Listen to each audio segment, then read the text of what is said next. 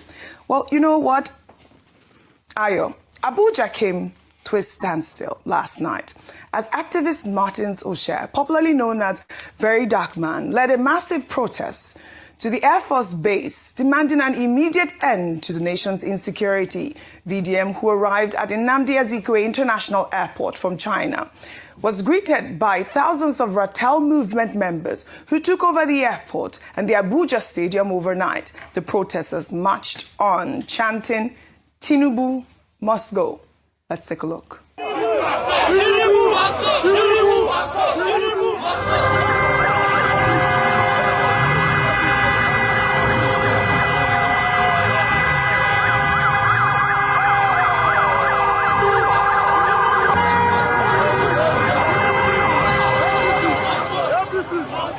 Raping our women.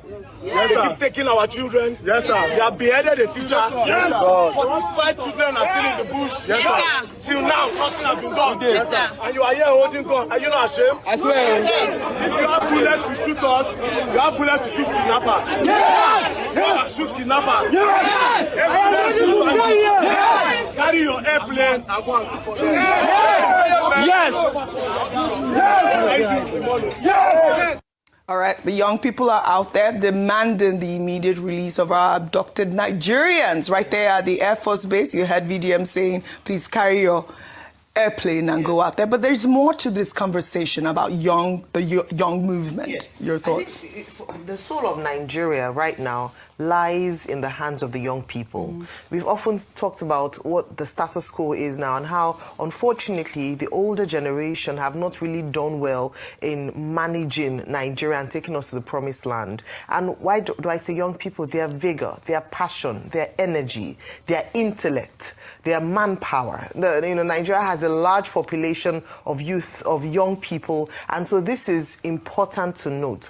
But beyond the protests, which I understand, and in Nigeria, and VDM and the other Nigerians who are there have a right to peaceful protest, and as you can see, this was largely peaceful, just enunciating the hardship, the insecurity in the country, and even calling that if the president is not able to manage this, then he should go. But beyond this, OG, we've often talked about the importance of your PVC. Correct. Your vote. One man, one vote. It's been said that based on the numbers of registrants for the next election, the young people are going to decide largely who will emerge because they make up a majority of the number of registered voters currently. However, there are some people who are making a lot of noise and a show of this, but they don't have PVCs, whether online. And as Dr. Batu often say, elections are not won on social media, not on X, not on Instagram, not on Facebook, not on TikTok. You can air your grievances through these channels, but the most important thing is that you must not dissociate yourself from the political electoral process. And that's why I always talk about voter apathy not being a solution at all. In fact, it actually makes the problem even worse. And so this is a call again to the young people in Nigeria. Whoever it is or whomever it is that you support or want to see as your next leader come 2027, be a part of that process. Beyond protests, beyond complaints on social media, get to your ballots and ensure that you vote. And this is also highlighting, I've gotten a number of tags and messages around difficulties in obtaining or getting their PVCs, that INEC hasn't done well in that regard. And so this is also a public call to INEC. The people want to exercise their franchise. Please make it an avenue, provide an enabling environment for all Nigerians who desire to do so to exercise their franchise. And so whatever the challenge is with regards to picking up PVCs, they should fix it. We've had too many, I've had so many messages, people saying, let's highlight this issue, let's highlight these problems where people are unable. They will say, oh, system crash, technical glitch. They are not able to get their PVCs. Please let's get everyone their PVCs and vote for whomever you want to vote for at the next elections? Thank you for that, Ayo. You know, Aneze Osakwe has a special explainer for that topic tomorrow, and we will bring that to our viewers tomorrow. Now, this story is like something out of a movie. A private aircraft missed its approach at Asaba Airport on Wednesday morning, and instead of aborting the landing, it touched down on a concrete roadway still under construction in Ogwashuku, with 4 crew members on board. But here is where it gets even more alarming. Shortly after landing, the aircraft took off again, straight to Lagos, without any regulatory clearance. Let's take a look. Oh boy, see play where would they walk? It miss in track. Oh boy, that's about airport. Mistakenly go land for roadway with the construct.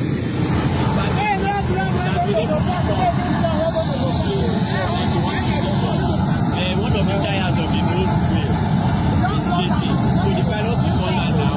If he takes it down flat. Which motor? See wahala.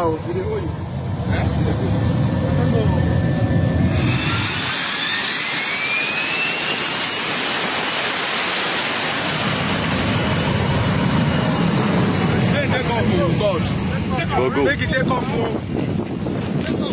Take off now. You don't take off.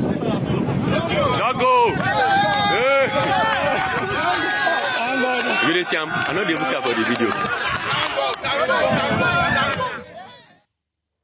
Rufai, have you ever seen anything like this? Well, you know what? The Minister of Aviation and Aerospace Development, Festus Keyamo, confirmed in a post on X that the aircraft actually departed without regulatory clearance, with air traffic control only notified after the plane was already airborne. Keyamo added that the NCAA has since grounded the aircraft, suspended the operator's permit, and placed the crew under security custody. He also added that a full investigation is underway, describing the incident as a serious breach of regulations, of course, and security. Look at this story, Rufai. Now, landing on a concrete road is alarming enough, but taking off from one without clearance is a different level entirely. And, you know, Nigerian aviation authorities are right to come hard on this. And why I say taking off is a different conversation entirely is because you have to actually talk to, you know, the other side to know whether it's safe enough to take off. This is a serious security breach. It's not just endangering the pilot, you're endangering the people's lives, people on ground. Because what happens if it crashes on air with another plane? There's no clearance. How did this happen? Lawlessness is our hub in Nigeria.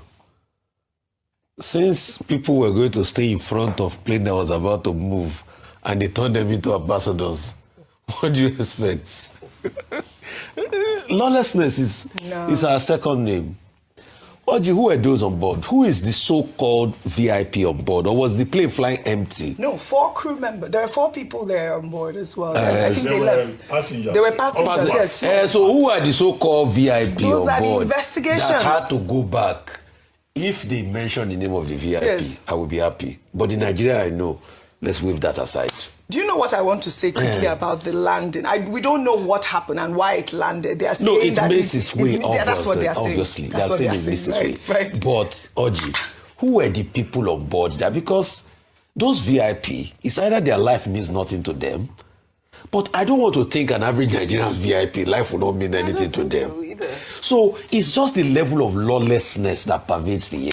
The fact that something like that happened, you didn't alert the authorities. You didn't alert the aviation safety authorities. There was no clearance. Nothing of such happened. I've never heard. And then people left. But anyway, Minister Keyamo sent the presser out yesterday that he's arrested people. We'll see the investigation. We'll see where the investigation will come out. But you will see that the names of the people, the high and mighty that are passengers of that crew. Because as a passenger, once that happened, I thought you would have triggered an alert and say, no, we can't go on this, and even come down. But the passenger that stood while the plane left on a tarmac. They're going to say, you don't go, you never go, you don't go, you don't go, you don't go. And you put your life at risk. What if, as the plane was taxiing, it ran out of road? It's still a road under construction. And some people in all of this, because they wanted to make it about politics and APC, they said, oh, it's because Umai is doing what's it called, road. What's it called, concrete road, that it just shows that they thought it was road and everything. This is not something to laugh about. It's an aberration of and you see, Keyamo should fight this because Nigeria just got accolades from Ayata for airline safety, and they are seeing this happen. Me, I'm just so concerned about the VIPs on board or the passengers on board that aircraft because it's not a small private jet. It's obviously a big plane. Very Dark Man should relocate his protest to Edo State. I am not in Abuja. Very Dark Man, this message is for you and your sponsors. Very Dark Man, relocate your protest to Edo State before I came back to Abuja. I am out of Abuja. Before I came back to Abuja, stop this confusion you wanted to create in the north. Already, Very Dark Man, you said we, the northerners, you said we are not educated. That is what you said. And I quote you. You said we are not educated. We didn't go to school. You insult of all sorts kind of insult. You disrespect the north. Look, Very Dark Man, let me tell you. The approach you think you are giving to other parts of the country, the way you think you can insult other parts of the country, we cannot tolerate it in the north. We cannot tolerate that in northern Nigeria. So, there is nowhere you will protest. It's for you to come to Abuja. You want to cause problem in the north, whereby our security agencies have started yielding a fruitful achievement. Most especially, I watched it in the news when FCT Commissioner of Police started attacking bandit by himself. FCT Commissioner of Police led the operation by himself by chasing bandits, and over 420 something girls were rescued in Borno State. So now you want to cause distraction, and your distraction is for you to do it in Abuja or any part of northern Nigeria. Wallahi, we are not scared of you. Let me tell you, Very Dark Man. You and whatsoever that is supporting you, we the northern Nigerians, we are ready. We are ready to protect the north. We are ready to support the north. And we are ready to show you that we will stand by ourselves. Please, like I said, this is a warning to you. I am warning you, Very Dark Man. Relocate and stop your protest. Relocate it back to Edo State. There is insecurity in Edo State. So go to Edo State. Go and lead that protest in Edo State. Don't start that in Abuja, like I said. You should not mistakenly hold any protest in any part of northern Nigeria. This is a warning to you. Thank you. My people, Ayo and Rufai Oseni of Arise TV have clashed because of Kenneth Okonkwo living in bondage in Fajana. Only yana one day so Rijenaga, or then one day because of $100. In Arise TV, Ayo and Rufai gets divided opinion. You all must have heard, my brothers and sisters, that P2B has filed 5 billion defamation suit against Kenneth Okonkwo for accusing him of MMM, bribery and corruption, rob Peter paper. According to Kenneth Okonkwo accusation, he said that P2B collected 10 million naira from NDC aspirants, the ones aspiring to be House of Reps member and Senate. Say P2B collected 10 million naira from maybe 10 or 15 of them for House of Reps. Come for Senate, collect 20 million naira from them. 10 million naira into 10 people. Now 100 million. It's ordinary 100 million naira. Kenneth Okonkwo is accusing P2B of collecting 100 million. Anyway, we meet in court. So, for Arise TV, Rufai and Ayo now clash. You know, according to Ayo, he who alleges must prove. Since Kenneth Okonkwo say Peter Obi collect bribe, is doing MMM, let him go and prove it in court. Rufai Oseni on the other part say no, Peter Obi should go and remove it from the court. It's not everything. It's not every lies they peddle against you you respond to. Sometimes make the person irrelevant because Peter Obi is the one giving traction to the news. Even most of them did not even hear Kenneth Okonkwo accusing Peter Obi of such. And the so-called Obunike guy don't come and say, oh, please, I did not call Peter Obi name. I don't call Peter Obi name. I don't know what Kenneth Okonkwo is talking about. My brothers, there's something I want us to address after we finish analyzing this particular one. For the people where they contest for this House of Reps and the Senate, we want you to Peter Obi back. Clive, because if you go for Twitter, then they drag Peter Obi left, right, and center. All because of what? I am House of Reps member. I want to be House of Reps. All of them don't queue enter NDC because of Peter Obi, the star boy. The same thing they did in Labour Party. Many of them won and they cross-carpeted to APC. I don't want to digress. Let us stick to this one first. Then when I'm analyzing the video of Ayo and Rufai Oseni, I will chip that one in. So Ayo say she liked the fact that Peter Obi is taking Kenneth Okonkwo to court. And she liked the fact that Peter Obi is not keeping quiet on this particular matter. Forget that, oh, he's his brother. How can you drag your brother to court? But now your brother, they drag you for TV station. Now your brother, they call you names for national television. Let Peter Obi take him to court. Rufai say if na him, say he no go pay attention to Kenneth Okonkwo. Let us listen to them on Arise TV. So, Kenneth Okonkwo has only 7 days to respond to this. And I think that this is good. Yes. Very good. If you make such claims, you must be willing and able to support your claims with evidence. He who alleges must prove. Now, if he's unable to do so, then I believe that just as a way of teaching, especially during this political season where there's a lot of lies and propaganda, teaching lessons so that Nigerians can get the truth from, spokespersons, political commentators, because they lie. There are too many lies. And sometimes they do it because they feel that they will get away with it because the people that they lie against would not want to go through the court processes. And so I'm in full support of this. In fact, the man whom Mr. Okonkwo had said was the funnel through which the 10 million naira came, that's Obunike Oaegu, has come out to deny that he did not give 10 million naira or Mr. Obi did not ask him to give 10 million naira. But I think the onus is on Mr. Okonkwo to prove. If indeed what he's saying is true, then he should stick by his words and be ready to go through the full process, the full court process. But if what he said is a lie, it's not just Mr. Peter Obi that deserves an apology. He needs to apologize to Nigerians. And I hope that this would be a learning curve and will set an example for others who come on television, on social media, on radio to just put out lies in pursuit of their own political interest. This is 2027, that there's too much misinformation, disinformation, lies, outright lies, and that needs to stop. Yes. So I believe that an INEC should be drawn into this, especially when there are surrogates or people who are coming out to deliberately be mischievous with the truth when it comes to others. Yes, you wanted to say something. A political circle is a circle of lies.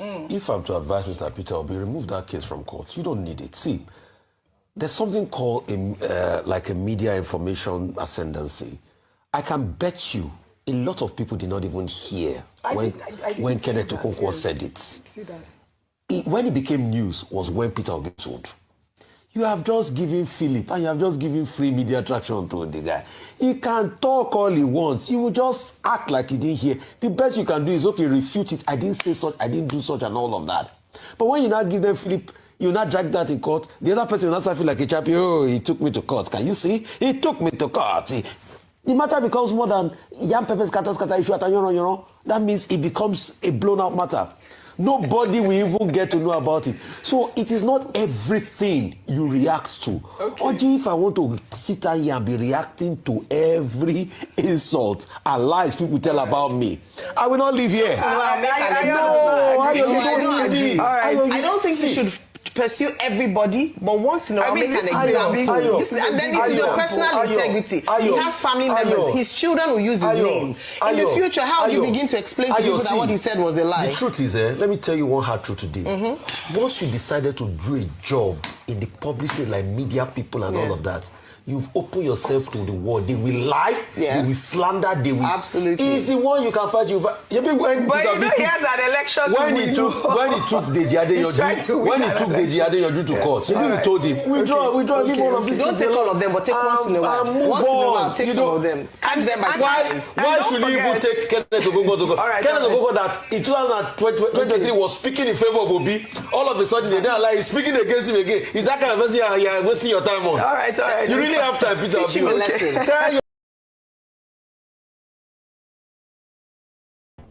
They are very distinguished Nigerian leaders, and we are pleased and honored to have them.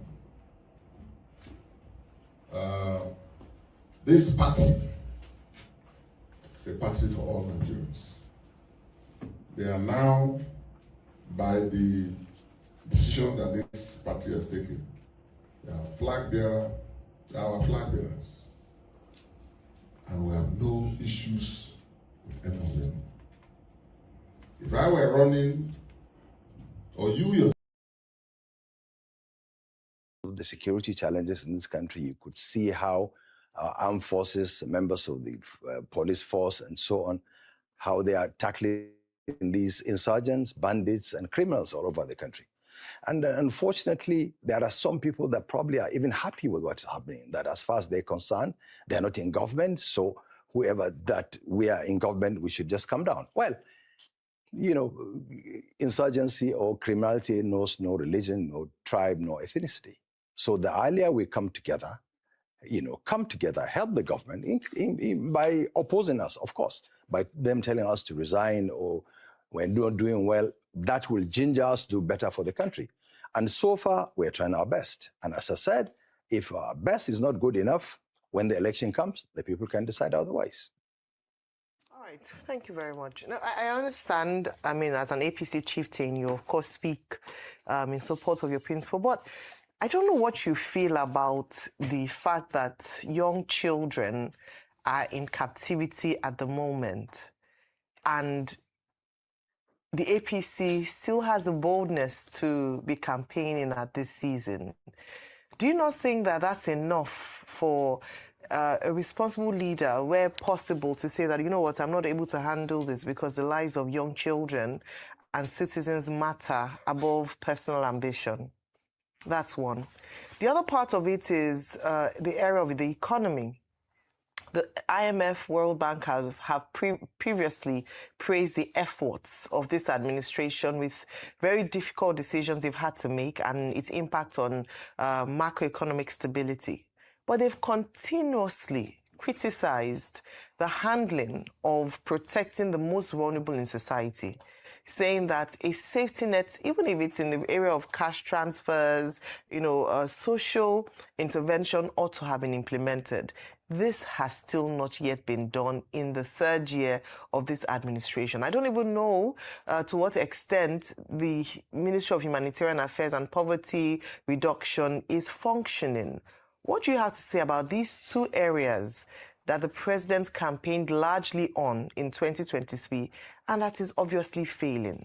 If the APC failed in the first administration based on these metrics, should they be running again, or should Nigerians repose their trust on them for 2027? Well, it is sad. Our hearts goes to these children, their parents, and other Nigerians that are in captivity. No government, nobody is happy with what's happening.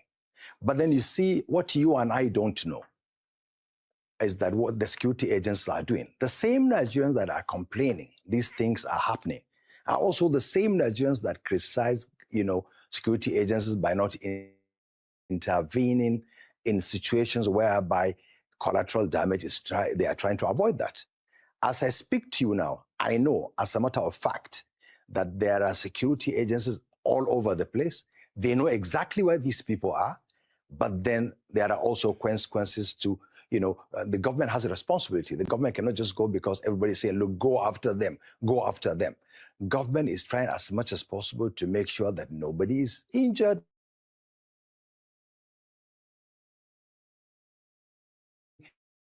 We hope in no distant future, people understand that, look, certain decisions taken about these, insurgents and so on, it's not like based on not acting. You don't act because you don't want to go and kill the hostages as well, So that's that in terms of the security. Then the economy, yes, it's true. We accept that there are challenges in this country. Nigeria is not an island. There are challenges all over the world. And then the government has put in place, and I think either you or one of you yesterday, I watched your program where you spoke about the IMF condemning Nigeria, but on one side supporting Nigeria. And one of you, I think, Ayo, you also said something which was right, that look, some of these loans that Nigeria goes to pick, Nigeria and other countries, because of the stringent conditions or conditionalities put in place for these for third world countries to access facilities. So yes, there are challenges in the country. Yes, we are doing our best. About the Minister of Humanitarian Resources, I remember very well, I spoke to the minister, incidentally visited my office some months ago. I was discussing with him this kind of issue. He said, look, they are trying to clean the register, the register, in the country to ensure that, look, there are no duplications and so on and so forth.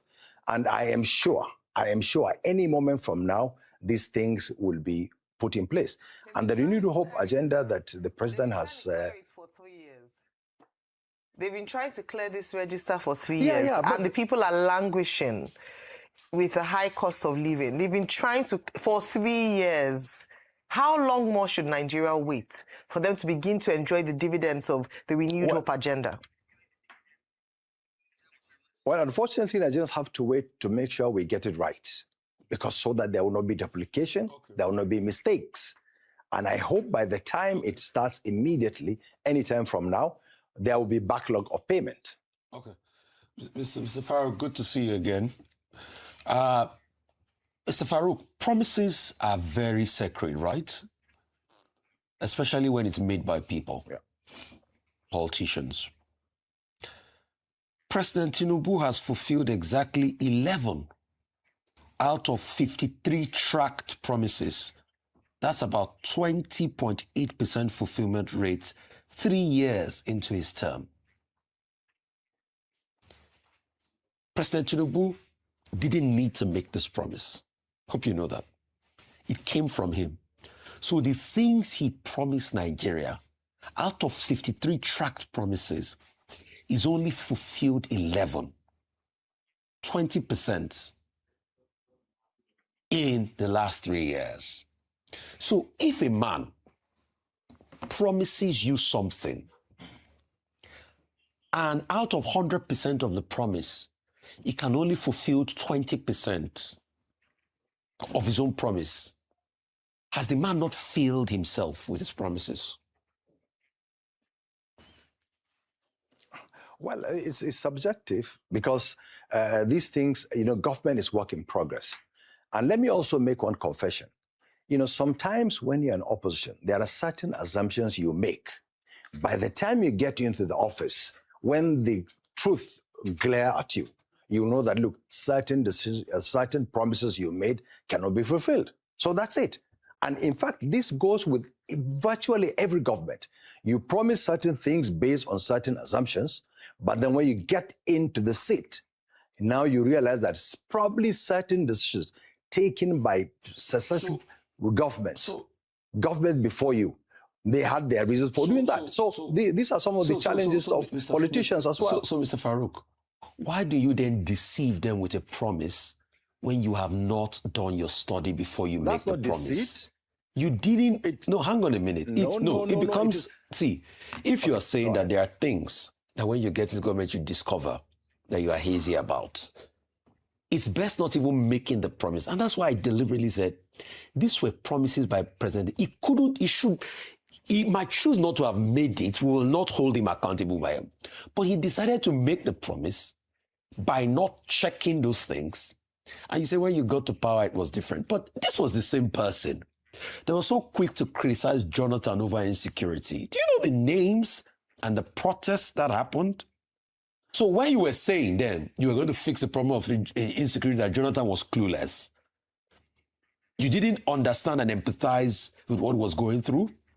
Now you are now saying that it's because of what you met in power? That's one. Number two, I've been seeing a lot of APC surrogates make a very diabolical argument. And the argument is, rather than ascribe that the president and his administration has failed as regards tackling insecurity in many areas, some areas they've had successes, I give it to them, but mostly they failed. They are now saying that it is because President Tinubu's re-election is coming and some elements don't want him there. That's why they are making all these insecurity situations and scenarios. If you agree with that argument, can I also ask that, is it because Sheyi Makinde declared for president, that's why they also allowed the kidnapping situation happened in your state? Because if you are saying, oh, it's because of President Tinubu, that's why this is happening, can I also make the argument for somebody in the opposition, Sheyi Makinde, and say, is it because Sheyi Makinde also declared, that's why that is happening? Okay. Now listen, Rufai, you see, I totally don't agree with those people who say that is the fault of opposition. No. There is no. And then if you talk about Sheyi Makinde, did the governor of Zamfara declare for presidency, or did the governor of Kebbi, other governors? No. It's not about Makinde or any other person. And I do not subscribe to those members of APC that think that this is work of opposition. It's totally untrue. This is not the opposition. I don't believe so. I believe these are criminals, insurgents, and hooligans that we should, meet head on. So we should not politicize this. And I honestly take exception to members of APC, anybody that comes to.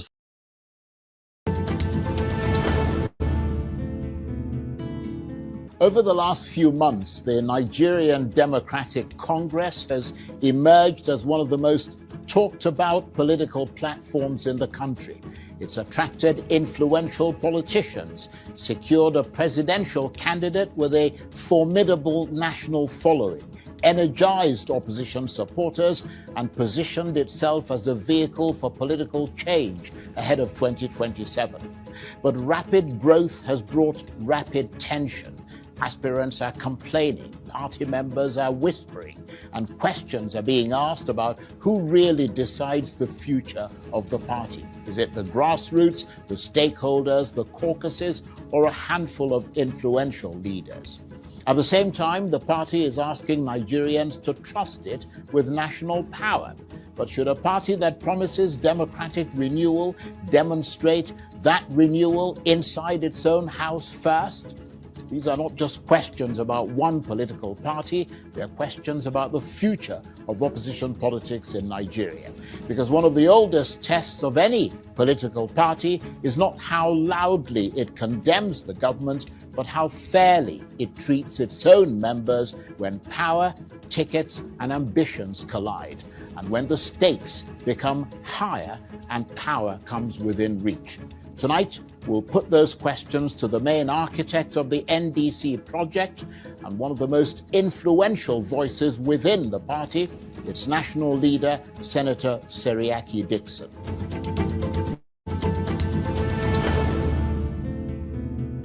Now, no one can deny that in the short space of just a few months of its existence, the Nigerian Democratic Congress, or NDC, has successfully attracted high-profile figures, secured Peter Obi as its presidential candidate, and positioned itself as a major force ahead of the 2027 elections. But it's also now battling allegations of internal manipulation, candidate disputes, and leadership overreach. Several aspirants have complained about the handling of the party's primaries, while one senatorial hopeful has gone as far as accusing the party's national leader of exercising excessive influence over decisions that should, in his view, be left to members and delegates. The party rejects those allegations, insisting that candidate selection was guided by consultations, stakeholder engagement, and established internal structures. It also argues that affirmative action, grassroots participation, and reconciliation remain central to its vision. But as the NDC seeks to convince Nigerians that it can govern differently, can it demonstrate that it operates differently? And can such a rapidly expanding political party hold together its diverse interests as the battle for 2027 intensifies? Well, for more on this, I'm suitably delighted to say that I'm joined now exclusively in the studio by the national leader of the NDC, former governor of Bayelsa State, and serving Senator Honorable Seriaki Dixon, known to many as the Great White Shark due to his fearless and dominant political style.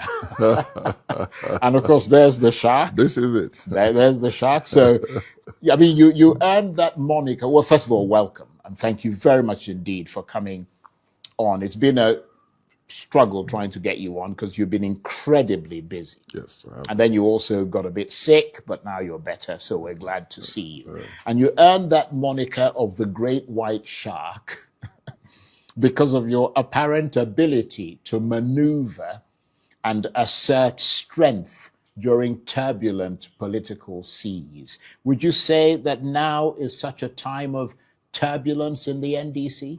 Well, Charles, thank you very much for the great work you and your colleagues are doing, and thank you for having me. I wasn't sick. I had a little flu. Okay. And I've been working. I've been incredibly busy for the past 5 months. I mean, working nonstop, day after day from morning. As soon as I rise up and finish with my morning devotion, till midnight when I go to bed. So for 5 months, trying to give a face to the party and being available to assure the several hundreds and thousands of Nigerians who have had to come see me, talk with me, knowing what I stand for. And more recently, when my colleagues, the Excellencies, my good friend and brother Peter Obi came in, and my senior friend with whom we've been collaborating for quite some time, His Excellency Rabi Musa Kwankwaso, came in, and a number of other people came in, and the party's membership just skyrocketed. And then we were thrown into. So we've been incredibly busy. But I'm delighted to be here. So many people have a lot to say, different things to say about why they call me the Great White Shark. Actually, the funny thing is that you're not white, are you?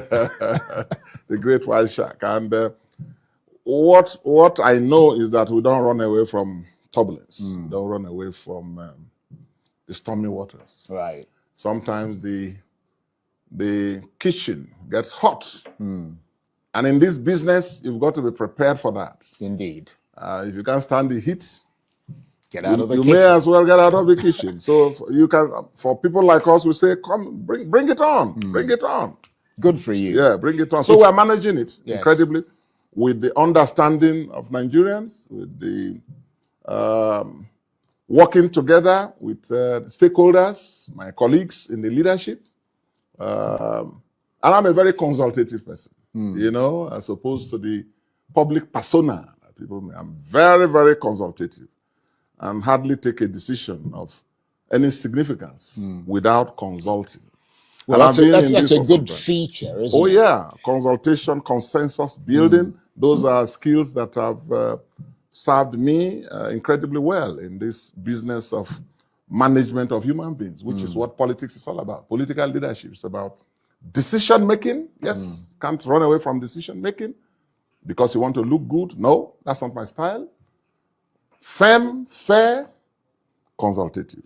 Okay. It's interesting that the last time I spoke with you and you appeared on this program, which was in February, you were still a member of the PDP.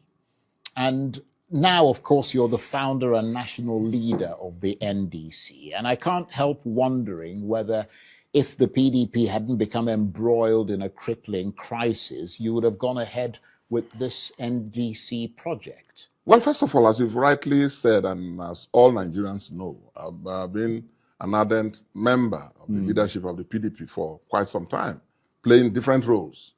Elected, appointed as Attorney General of my state, and the PDP government, elected twice in the House of Reps, PDP, elected as a governor for 2 terms, PDP, And as a member of the Nigerian Senate twice, PDP. So I'm in PDP and chaired the National Reconciliation Committee of the PDP, appointed by 5 national chairmen, played different roles over the years. So PDP clearly has a very special place in our history and that of my people, as I always say. So we have a sentimental attachment.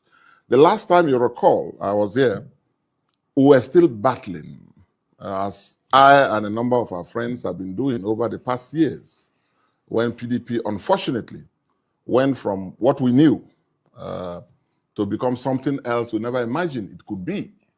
And for some of us, when people were unreasonable and taking steps and decisions and making statements that were inimical to the success of the party, as we knew it, and making it look like something different.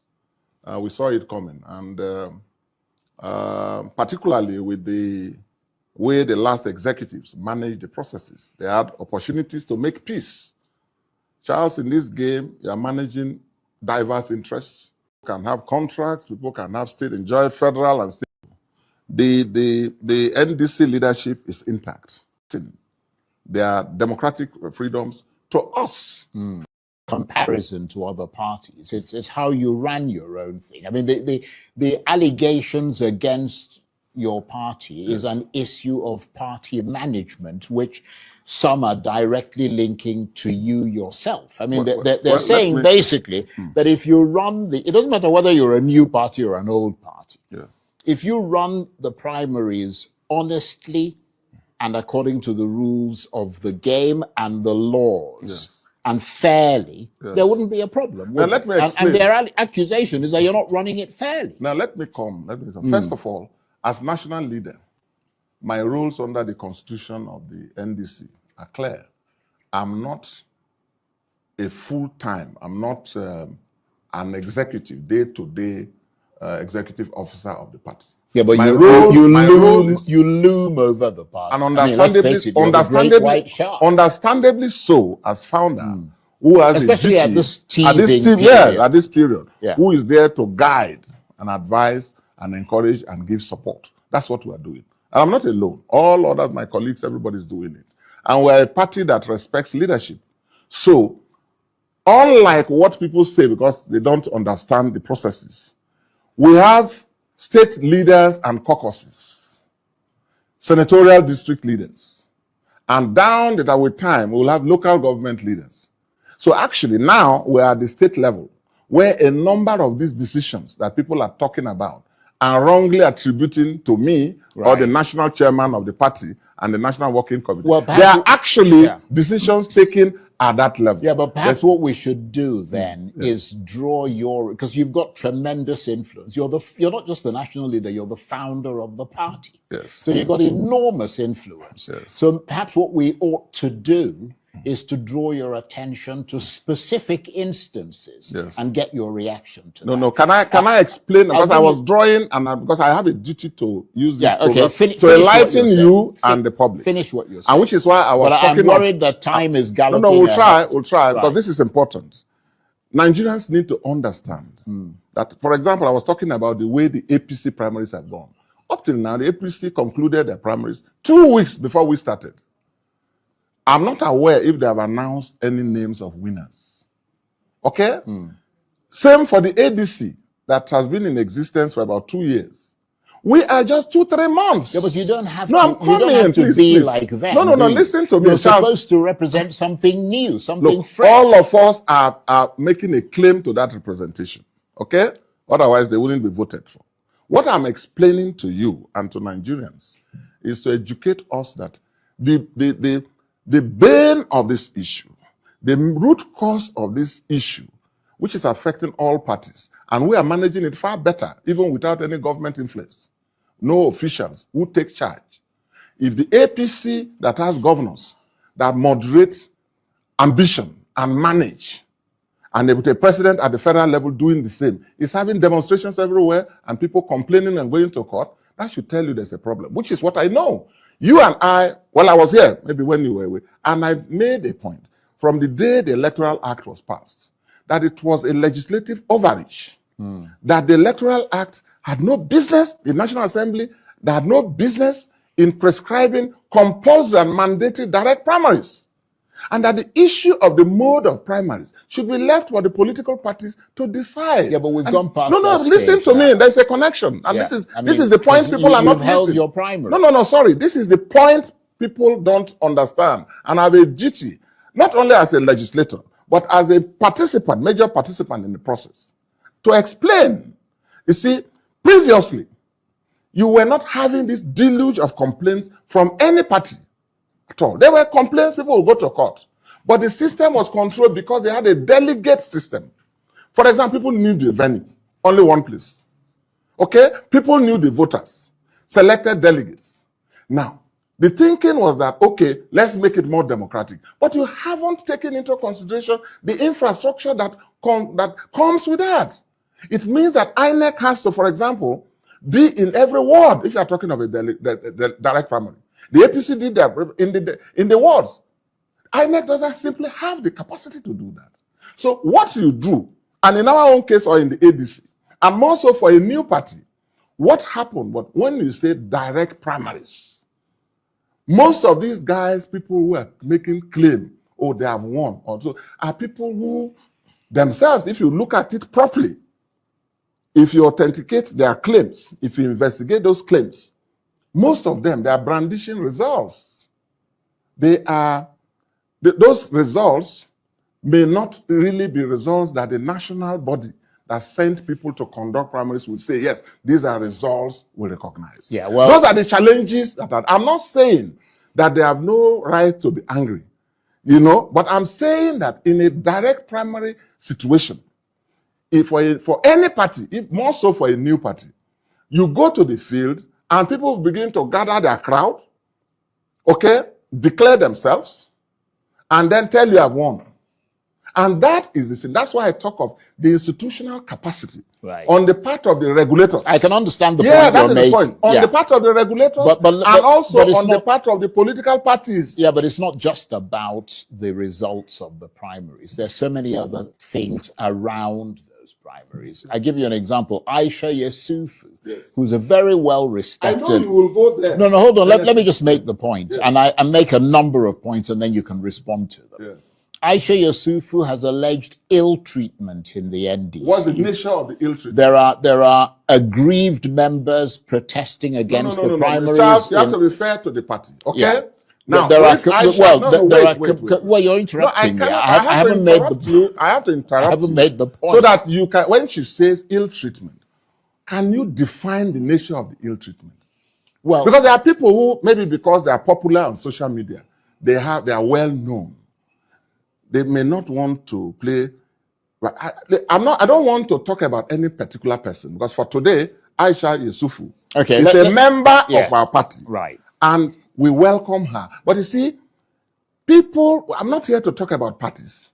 I'm not here to talk about any particular individual case. Because as I said earlier, I don't deal with field operations. Right. Okay? Well, let me make the point and then you can respond. Okay? Let's not mention names going forward, but there are aggrieved members protesting. There always will be. Hold on, can I just make the point? Yes. That there are aggrieved members protesting against the NDC's primaries in Edo State. There are complaints of violations of electoral law, badly run primaries in Imo State and other places, questions being raised about internal democracy within the NDC, talk about infiltration. In Imo State, for example, people saying that one particular character, and I won't mention names, says he bought the party in Imo State and has taken all the structures in the state. These were people who were in meetings with him.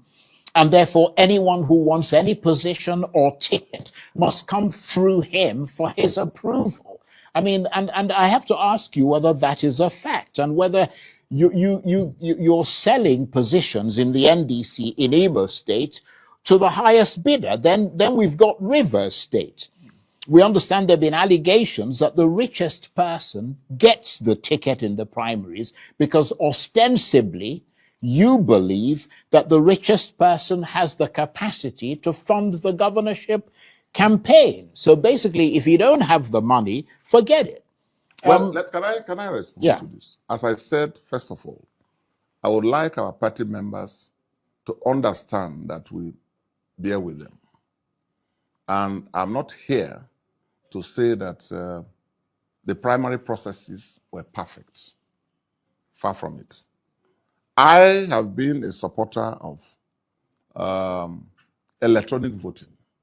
I actually, after the registration of a party, had an arrangement by which we wanted to launch and introduce electronic voting within the party to avoid all of these complaints, where only members on the digital register, I mean, irrespective of where they are, irrespective of security concerns, irrespective of remoteness of location, will vote.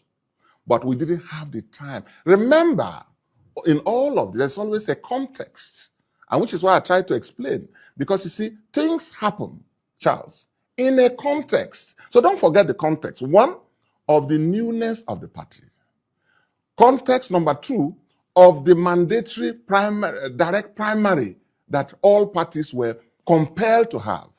And then they said consensus. But the consensus, you can hardly get it. Once 3, 4, 5 people buy the form, the consensus regulation is that by the law, they have to sign that they are no more part of it. And they all want to be there. And for most of these positions, you have about 15, 20 contestants, all going to direct primaries. What you will have is chaos. Yeah, but what I'm asking no, you... what I'm coming, please you let keep me going back to the primary. What I'm asking you is, there are allegations that you're giving the ticket to the richest person. Now let me put this. Yeah, if you know me, Charles, that basically, if you don't have money, don't forget it. The little you know me, and I don't think anybody has come to you to say that the national leader, we paid money.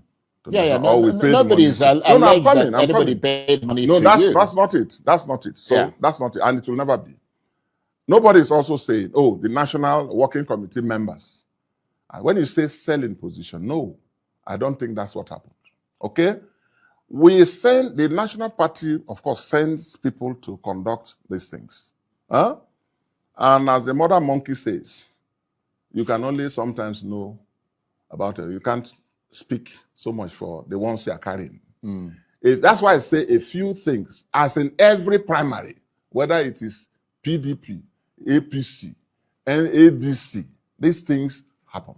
But when we have a sudden rush of interest in membership, and a number of these are located to some specific areas and states, because of the huge interest, believing that the party will win and whoever gets the tickets will. So there's an element of desperation, okay? And they all want to get the ticket. In this context of direct primaries, so it leads to counterclaims and counterclaims. Okay, claims and counterclaims. But let me tell you as a fact, the NDC does not sell nomination forms to people,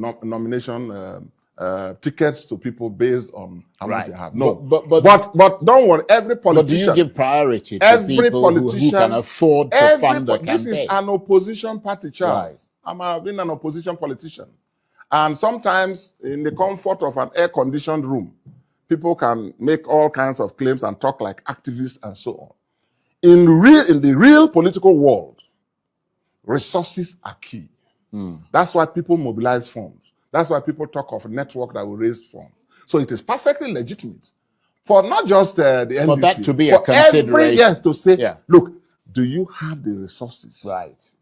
To take, because you're talking of, most of them is out of exuberance. Yeah, but listen to me, please. Allow me to explain. Please. How about Charles, finding the best candidate?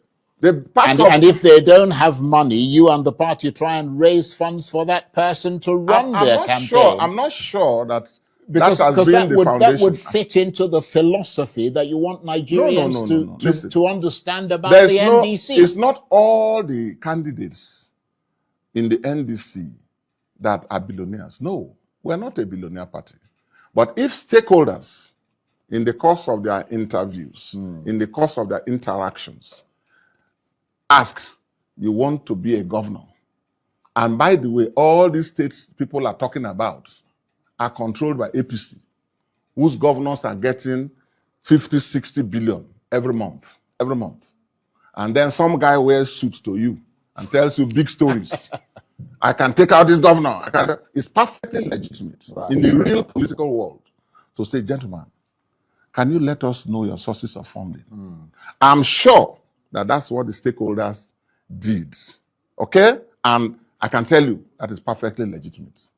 Now, what is not tolerable? So you're confirming that is probably going on in your party? Tolerable? Every party. What is not tolerable is when you say, okay, give me this or this before you get ticket. No, that does not happen in NDC. What we have done, because we are a self-funding, self-sustaining party, aspirants make contributions and donations to the party account. And that is legitimate. And it applies to all categories of aspirants, including the presidential aspirant. The presidential aspirant himself is to make donations to the presidential campaign account, his own campaign account, not money for anybody. We gave our platform to them on the platform without any discussion of money. So we are not a party, and certainly I can't be leading a party that does that. So all those things are localized issues. They are not the norm. They are not the norm. Like I said, if you are managing 20 aspirants looking for one position in a party that is just 3 months, 4 months old, you've got to grapple with a lot of issues. Okay, well, let's even move on. security, Let's venue, move on from and so that. on. Let's move on from that, because I don't want you. Yes, sir. If you take a sample opinion of Nigerians on social media, I tell you that before the God of heaven, they will say, I'm an obedient member, but you for there outside too. Yeah. You see, don't allow the media, that report you see on social media, oftentimes created by both accounts, to be the reflection of people. Nigerians are Nigerians. See, if you go to church now, let's say a church, the pastor in fact slept with a woman, and do a sample reporting on what is the impression of the people, you might be shocked. Depending on their relationship with the man, they can all say it's the work of the devil and exonerate the man. Then if they hate the man, all of them will say it is time for the man to go. But see, if you want to draw I am a researcher, right? If you want to do a polling, or a survey, you can't carry out a survey. Make sure that your collection of the information should be randomly selected. So rather than determining people, throw it like that to the air. And then those people who subscribe hear them. Any report, and I say that because people will verify, any report that you do that it returns a 100% or 90% result one-sided, it is not randomly selected. this is not 1973%. No, I'm not, that one is even fake news. I'm talking of generally about this. Let them draw a polling about themselves, whether they can. The people that scatter right now, they're all over the bush on top of the tree. This man say he will go to his village and say in the farm. Sir, we want to talk to the press and Nigerians on the situation. Well taken. Now, a frontline global news medium, Bloomberg, just published a story highlighting, as follows, and I quote, Nigerian politician Peter Obi will run for president in the upcoming January 2027 elections. This decision will likely lead to a further fragmentation of the opposition against incumbent Bola Tinubu. Summary, we're going back to status quo of what happened in 2023. These individuals will square off against each other. Yes. How do you, what's your take on Peter Obi's final entry into the race now? Well, it is beautiful that an internationally recognized media house has said this, because if it is us in Nigeria that made this comment, the Obi's toxic followers and his street urchins will start chuttering their mouths. Why do you like to take issues with Obidients? Because I'm sorry to say it, most of them are senseless. Because if they had any sense, and I mean it, because what Bloomberg said is absolutely correct. I remember I said that whoever leaves the coalition is working for Tinubu. Am I also in charge of Bloomberg? The reason I said it is that is either you're working for Tinubu directly, in other words, you're in APC, or you're working for Tinubu indirectly. Because when you divide the votes of the coalition and the opposition, you're still making Tinubu to be better placed to win. That's what Bloomberg said. Now, nobody forced you, P2B, to enter into ADC. You entered on your own. And 1 week to the end of the closure of the time, you left.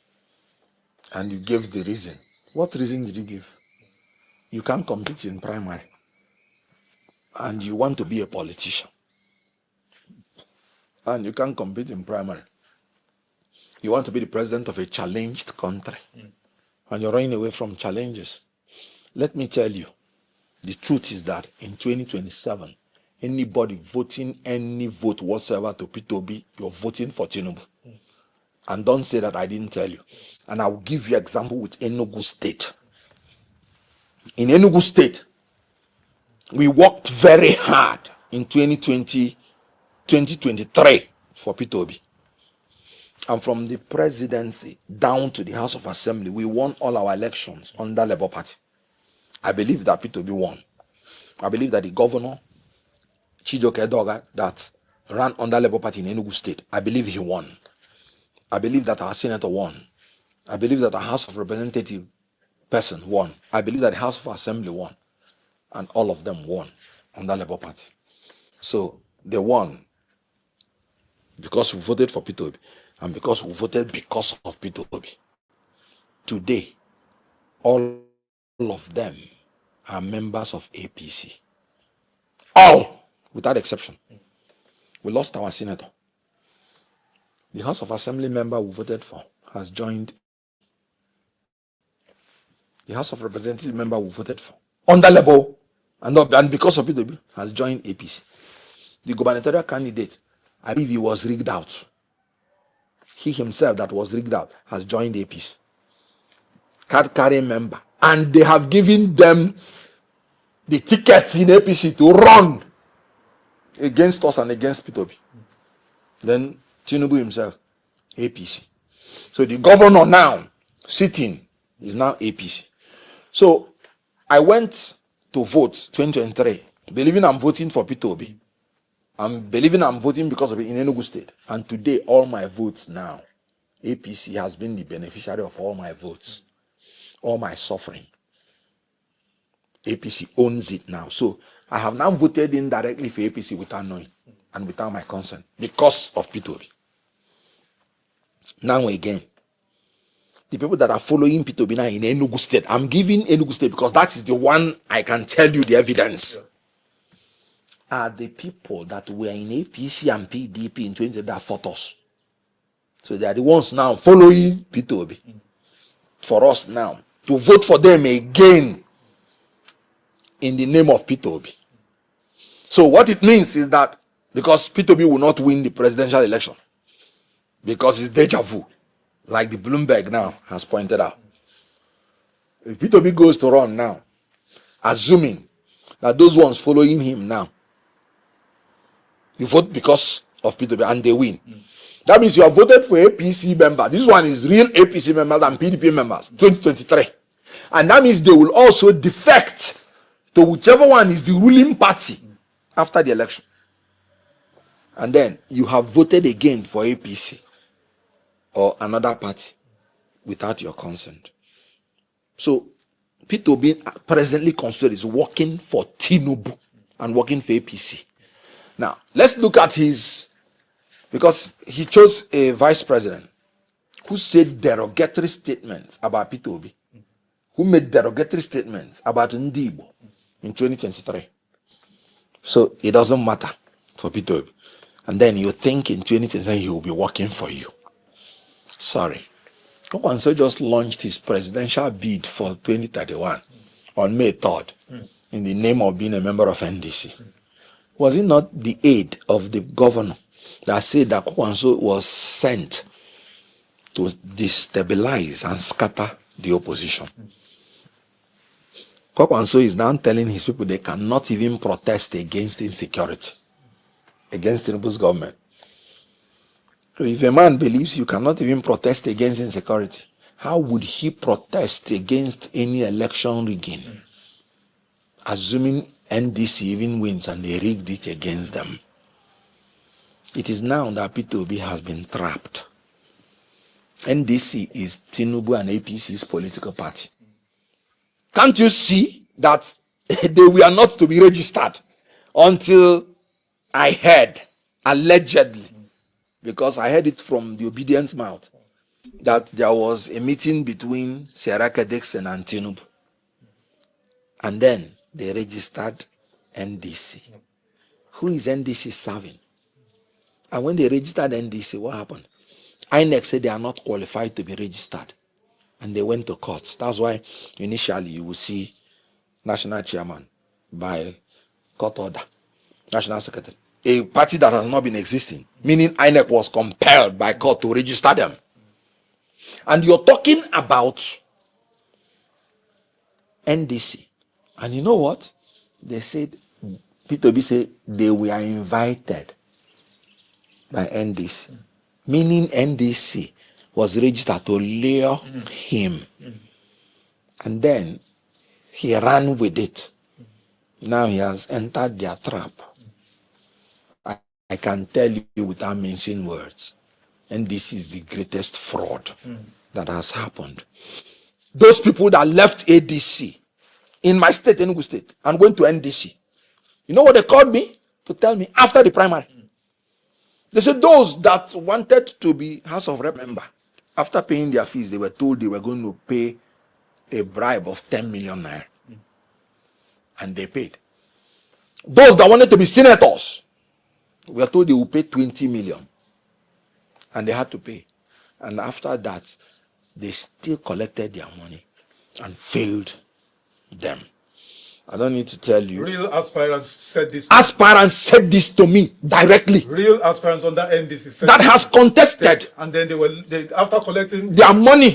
Yes. They paid the stipulated fees. Yes. They paid bribes. Paid bribes into the accounts that they were given in NDC. Wow. And they were still denied the tickets. They were still denied the tickets. Some of them are pleading to come back to ADC for us. I told people, after the primary, you will know whether what I'm saying is true or not. So it is a criminal enterprise. Okay. What about what my own sister, Aisha, said and wrote publicly? He said they used indirect primary as delegate primary to conduct against the Electoral Act. This was in her own letter. He said they went to do election through the back door, through the back room, and that she was denied the ticket unfairly. Look at that. But he said because of P2B, she will remain. I wish P2B will have the same spirit to say that because of his own followers, he would have remained in ADC to secure their welfare. Ayé Tinubu la wà yìí, bàbá lákò ẹbí. Ayé Tinubu la wà yìí, bàbá lákò ẹbí. Ẹbí gba mẹ̀kún nínú ìgboro, ẹ tún pa wá. Òrìṣàbọ̀ lè gbèrú ó bá ṣe bí mo ṣe bá mi. Ẹ fẹ́ fi pa wá, ẹ tún pa wá dànù. Òrìṣàbọ̀ lè gbèrú ṣe bí mo ṣe bá mi. Àmánéjì nínú ẹbí Boko Haram tún pa wá. Àwọn bandit, àwọn lákàrà wa. Ẹ ò rí nǹkan ṣe sí, ẹ wá sọ pé ìṣèjọba. Master of strategy, kílẹ̀ strategize. Díẹ̀díẹ̀, wọ́n ti lọ rìpọ́tù àkáǹtì mi. Facebook àkáǹtì mi.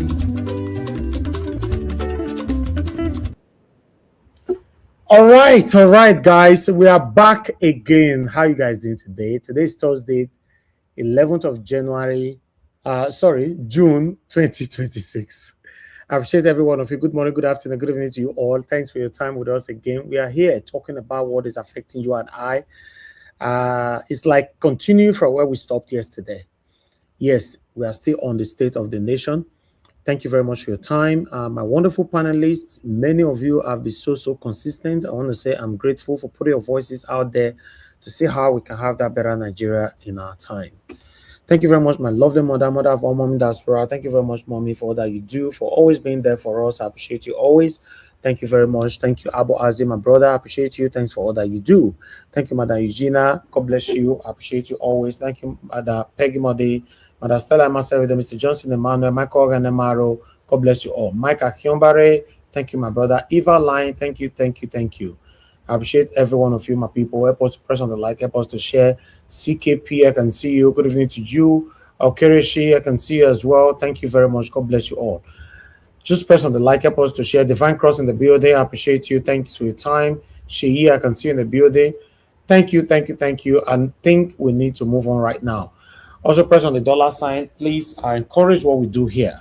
And God bless you, my people. We're just going to move on straight away because I have Mother Deborah on the phone to talk to us. Thank you very much, Mother Deborah. Good evening to you, man. You have only 3 minutes. Please work with your 3 minutes. I have only 1 minute. 3 minutes, 3 minutes. Thank you, man. Go ahead.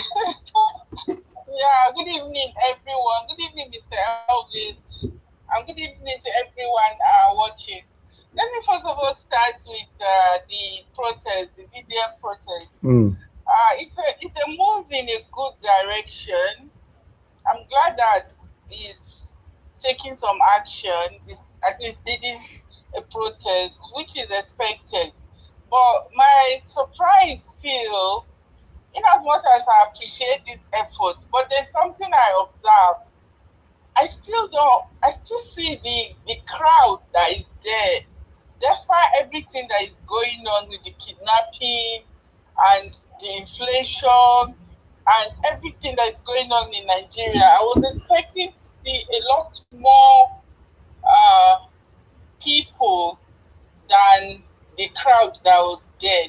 And I always wonder, whenever there is a protest in Nigeria, the crowd that I see there, this is not the kind of crowd that will scare the government to do anything.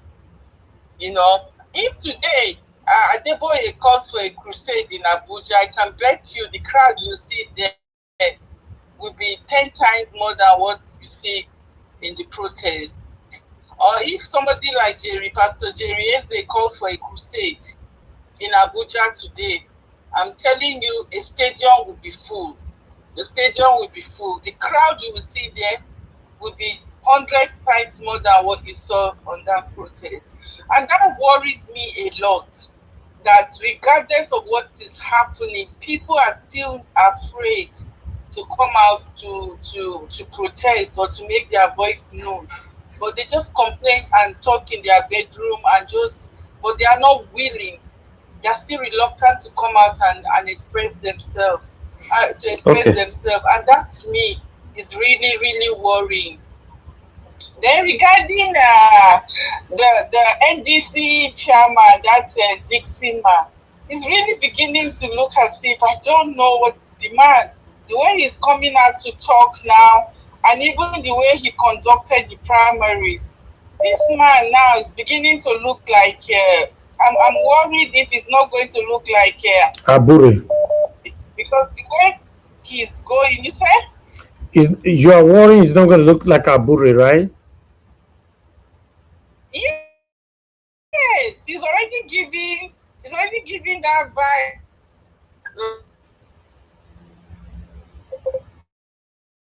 I'm beginning not to trace from. But then I'm just afraid that this man is giving the vibe of somebody that shouldn't be trusted. It's looking like somebody who is going to put money in front. Even the way he conducted the primaries is already a red flag. So I don't know if he just used Peter Obi. I'm having the feeling that he just gave Peter Obi the ticket in order to draw people. All right, your time is up. He's not necessarily going to conduct anything well. Okay. And lastly, Kenneth Okonkwo, the shameless Kenneth Okonkwo, I'm just watching to see how you will end up in this shameful act that is getting himself involved in. You know, I wish him well, but I'm going to assure you that he's going to end up as shameless like Yoli Doche. Both of them are going to end up in the pit that they are digging for themselves. Thank you, themselves. Thank you so much, Mr. Elvis. God bless you, ma. Thank you so much, Mother Deborah. Yes, ma. Yes, sir. Yes, ma. Okay. Let's hear from Ogashimize. Ogashimize, please talk to us. Ogashimize, are you there? Okay. Thank you, sir. Good evening to you. Talk to us. Yeah, Niger Watch. Good evening. Good evening, everybody. More diaspora.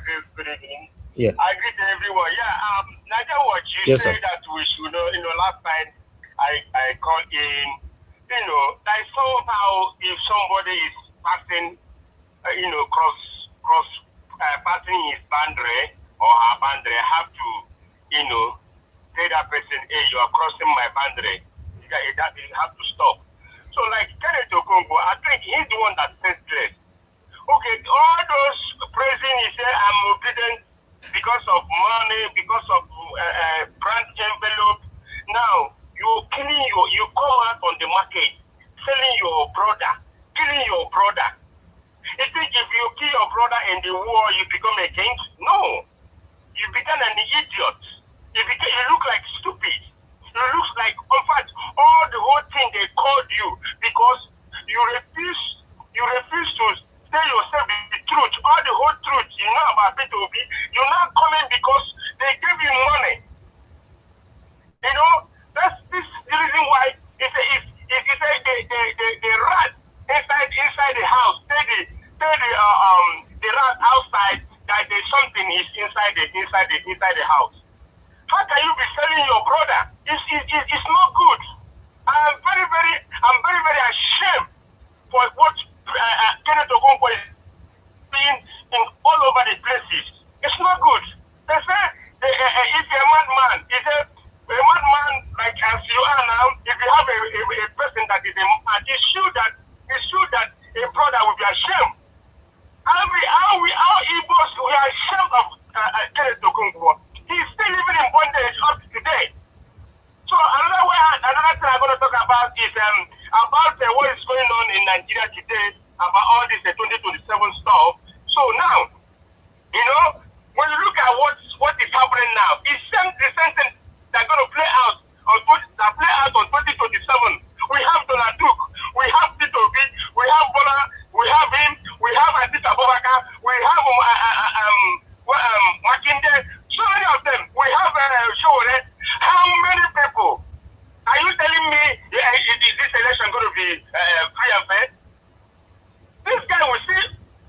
I'm telling you guys, he will see in the power. All right. 2027, whether or not, whether we cry from last till then. So why we didn't come together and start a coalition they tried to form? Thank you. And they didn't. So there's no how we can say, oh, we're going to get it. But Okay. so be it. But they're saying, God help us. You have to help yourself before God will help you. Thank you, Niger Watch. Thank you, Ogashimize. Thank you, sir. Okay, guys, I appreciate you all. We need to start talking right now. Before that, I'd like to applaud my brother, Very Dark Man. Yeah, it shows once again that he's not working for APC like many of you have labeled him. Yes, I like what Mother Deborah said because she's one of the people that have criticized Very Dark Man heavily on this platform. I like people like her. She also came in now by saying that, yes, she applauds Very Dark Man for doing the right thing. But some people, pride will never ever let them say the truth, because what they want to clinch on is negative things. As long as you doing the right thing, you never see them again to talk about it, and it's very unfortunate. Mr. Elvis. Let me give my submission first, sir. Let me give my submission first. Thank you. At the end of the day, this is where we find ourselves. I want you guys to understand that Very Dark Man is a voice that everyone should reckon with. We need more voices like Very Dark Man. If we have 3-4 Very Dark Man in Nigeria, alongside with many of us that are putting our voices out there every blessed day, I believe the government will be under pressure. But for anybody to sit in one particular place and criticizing somebody that that is doing what you cannot do, then that becomes so baffling. So for me, I applauded him for arriving yesterday in the airport in the FCT straight away. And I like the fact that many Nigerians were flying from different states, most especially from Edo State, to Abuja to go wait for this guy. and protest started immediately. Yes, just imagine, like Mother Deborah said just now, if not because of the division amongst us, like Very Dark Man were pulling crowd in Abuja, other people started pulling crowd in Lagos, in Port Harcourt, in Delta, in Edo State, and all that. I believe this government would have been under pressure already by now. But we have so much division amongst us, hatred everywhere. Everybody want to do it their own way. Nobody want to go with one particular person to take the lead. No, everybody want to have their own group. Let's do it this way. Let's do it this way. It's the biggest problem that we are facing in Nigeria. That is what the politicians are capitalizing on, because they already know we are divided. So they know they can never be united. So that is the problem we are facing.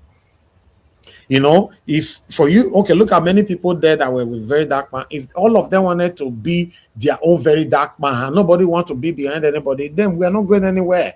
We have other people that have voices left and right. They didn't join because division amongst them. They are fighting for superiority for a reason I don't know. You know, yes, I'm blaming Very Dark Man on that as well. The same way I'm blaming the other voices as well. I want everybody to come together, to put voices together, to speak in one voice. That is what MIA stands for. I appreciate you all, my people. That's all I have right now to say. I'd like to quickly pick Mr. Joseph Orji to speak to us. Mr. Joseph Orji, if you are there, please, I want you to talk to us. Guys, press on the like, help us to share, and also press on the dollar sign, encourage what we do here. Thank you very much. Mr. Joseph Orji, thank you, sir. Please talk to us. Good evening to you. Thank you very much. Yeah, I greet you, I greet everyone on the platform and everything. I want to touch on Stilettos, Hierarchy Dixon. I think this man has no regard for Mr. P2B. Seriously, I don't think he has any regard for Mr. P2B. I'm very sure he hasn't, because he made a statement that if there's anything within NDC that he's the most qualified to be the president, not even Mr. P2B or Pawanso, that he's the most qualified. And I'm shocked that people are there. And we have, in that same hall, we have Obidients there. No one can just raise their hands up and say, excuse me, if that's the case, why did you give Mr. P2B the ticket and the car? You should have given it to yourself. Eh? Why would he make such a statement? Someone there, an Obidient was there in that hall. Just raise your hand and say, excuse me, if that's the case, let's pack it up then. Let's pack it up. What nonsense is that? You see, these people are all ex-PDP. These people are all ex-PDP people. That's what they are. These old politicians, all of them are satanic. That's the same agenda. Money packs. That's exactly what is creating all these problems. And they are all, Mr. P2B, this thing doesn't align with all this nonsense. And again, another thing I want to touch on, you know, we Igbos, clearly, most of you, I don't like it. Every time I'm calling everybody brother. Who told you that Kenneth Okonkwo is Mr. P2B's brother? Why are they so Mr. P2B's mom, they know the number of children they had? The same thing Kenneth Okonkwo brother thing. See the way we are deceiving ourselves. What's all this brother, all both left, right, and center? I hate it. I went through this within my family growing up in my house, at our house at Apapa in Lagos. Everybody trooping from the but not just the Igbo people, with the Edo people, we are doing it by calling our Edo brother and all that. I don't like it. What is brother here? Eh? Brother here. If it's really Mr. P2B's brother, would he be doing what he's doing? Would Mr. P2B in real situation? We should start using that word closely. Brother. You think they irritate me every time I hear it. Okay. Thank you, sir. Thank you, Mr. Joseph. Yes, sir. All right, good. All right, let's move on, guys. Mr. Jonathan wanted to quickly say something. Yes, Mr. Elvis. It's just a question. Yeah. It's just a quick question. Are you aware of NDC new media team, or you just decided to shelve it? You don't want to talk about it? I'm not aware. You are not aware? No, I don't know them. Okay, I'm surprised, because I said if you know that, or I just concluded. No, I don't. Okay. Is it like a new setup or something? A new setup is so, but what I would just say is that it's disappointing. I'll leave it there so that when I'm No, Is it like they newly set it up, or because I've not seen it They anywhere? appointed the head, the media the director of Obi's campaign. The two of them. They are Is he a popular person? He's a popular guy. Oh, okay. Anyway, take us through it. The guy we don't abuse a heck out of Obi. The difference, the same guy like Okonkwo. So for me, all I would just say going forward now is that I think, Mr. Elvis, this is my own advice. You take your own decision yourself. It will be the utmost hypocrisy if you are condemning Kenneth Okonkwo going forward now. Okay. I mean, what's the definition of hypocrisy if you are doing that? If anybody, that for me. But I mentioned it yesterday now. I mentioned it yesterday. Okay. Mr. Chris, you mentioned it yesterday. I mentioned the two guys. These two guys, they have been Dixon's ally for a very long time. The reason why maybe I missed it when you mentioned it was that you continue to still criticize Kenneth Okonkwo. So that's the reason why. Because for me, when I got to know about it late yesterday, and then I did some field work on it this morning. And some people are saying he's an APC guy. This guy abused Peter Obi 3 times. Kenneth Okonkwo abused Atiku. And he's not the head of Peter Obi media. The head of Peter Obi's campaign, the media communication director. All right. That's why sometimes me defending something here sometimes gives me stress. Sometimes it's depends. I mean, it's just so but still, let's move on. Black Panther, my brother, if you are there, I'd like you to talk to us. Good evening to you. Good evening, my brother. May God bless you. Yes, sir. Abi? Now me be number one. No. Now, okay, now you be number one. Go ahead. No. Now Black Panther be number one. Now Black Panther, I accepted you in first. Black Panther came in first, and I didn't accept him, and he turned off his camera. So you came in, your camera was on, and I accepted you in first. So I came in and I went out, and I came in because he didn't accept. No. I came in twice. Black Panther is number one. Okay. You are second. But please look at the. Remember, I have my own screen downstairs. You go and look at the screen. If you want to go ahead, let him go ahead. I just want you to look at this thing, I beg. If you have time. I sent you tweet. Those tweets are very good for Peter Obi today. I know they read Peter Obi tweet. They give me hypertension. Sorry, not the retweet whether they support full and ASN or whether they say no. Those one. This one is for our own. This one is good. No, it's not those ones. I beg. Speak, sir. Speak, my brother. God bless you. I want to thank you very much for coming out once again. I want to thank everyone. And I want to thank Mommy Diaspora, my amiable, my wonderful and blessed mother. May God bless you, Mommy. We love you plenty. I want to thank the speakers that are out here today, the great team we have. I want to thank you all. You guys are doing wonderfully, fantastically well. I want to thank everyone that are listening. And Oga, what is going to call brother again? I want to say here today, today is a blessed day, and we thank God for everything.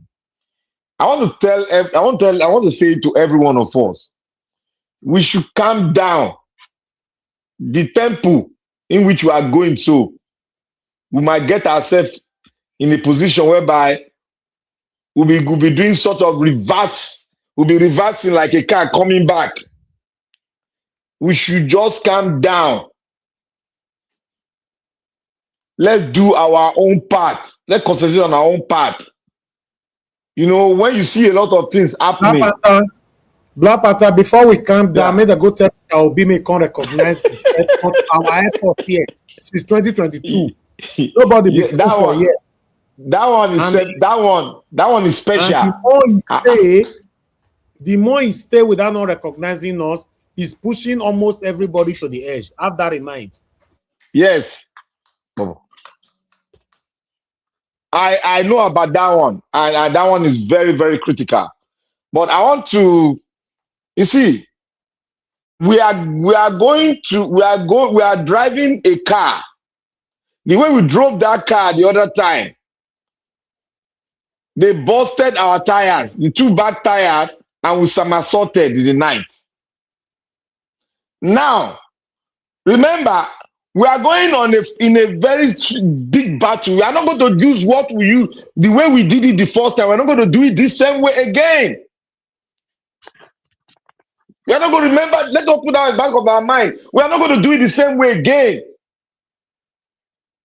Because even when we use those that we trusted, look at what they did to us in Benin. Where that man, I back home and they call him, what's his name? The other fat brother. When he went and opened his mouth, he broke a cavity campaigning for PDP person and told them that this is what Peter Obi said. You guys should remember that most people close to Peter Obi, they are the one causing problem. They are the one causing the headache. So let us just calm down, reverse our mind back when we did campaign last time. Chris Nwankobia. We should watch it. Look, I'm not moved when they want to use a different pattern. But we have to look at the strategy, the reason, and the purpose why they place some kind of people that we don't like in that position. We need to know. That is why we need to get some facts from the party, people that are inside member of party. We need to know. If you want to tell us through phone call or tell us privately, we just need to know. Because what I know on my own, what I know is that we cannot use the same pattern we used last year in this year, this regime pattern. We cannot use it. We are not going to get there if we use the last one. We are not going to get there. Please, I beg every one of us. We are not going to get there. Now, let us look at what this Okonkwo is doing. Okonkwo is trying to relieve himself of tension.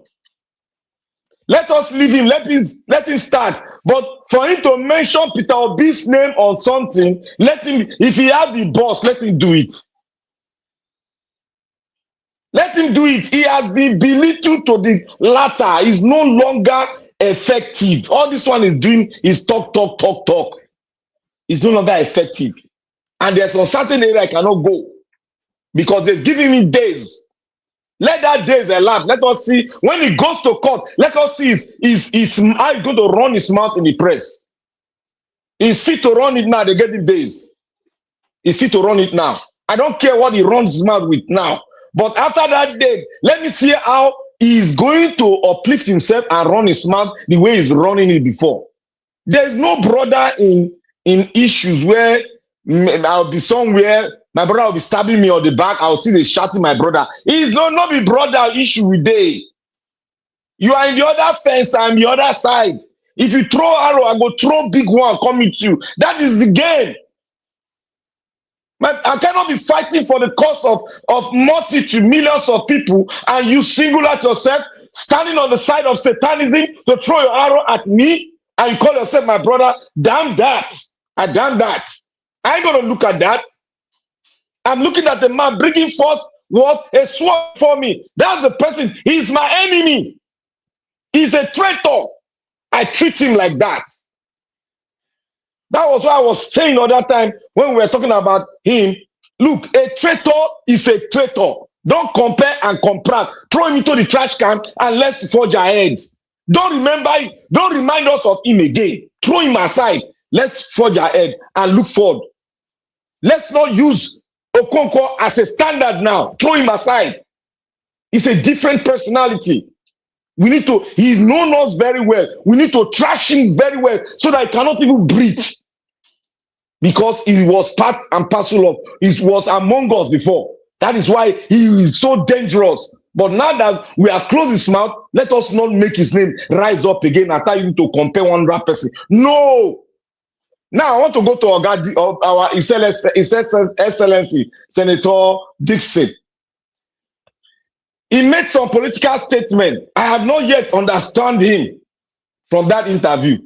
I have not yet understand him, and I'm not going to criticize him to the latter yet, because let me put this. I don't know how I'm going to put this. You see, sometimes we think that somebody is popular, but when he goes to the ground to fight for a political position, he loses his crash land and he loses. We begin to wonder, how did that guy lose? He's a very popular person. It is not that way when it comes to practical politicking. It's not like that. I beg everybody. It's not like that. It's not like that. And I'm not using it as a yardstick now. I'm not being hypocritical. I'm just trying to be practical, and let's look at it and let's bring people that are very popular that we have put ahead of us to fight and win a political position. What happened? Were they real fighters? Were they banking on just Peter Obi's prowess to get there, or banking on their own works and fight on the field to get there? These are the things we can use as one of the yardstick. We cannot continue to say, oh, Peter Obi is the pinnacle of it all. But we cannot depend on him. We have to depend on our ability to go in and do the real politics. Do the real politics. Work it as if Peter Obi is not even, you are not seeing him. So you are seeing yourself fighting on the field to get good results. So that when you look back and you go to your people, they will tell you you have done a good job.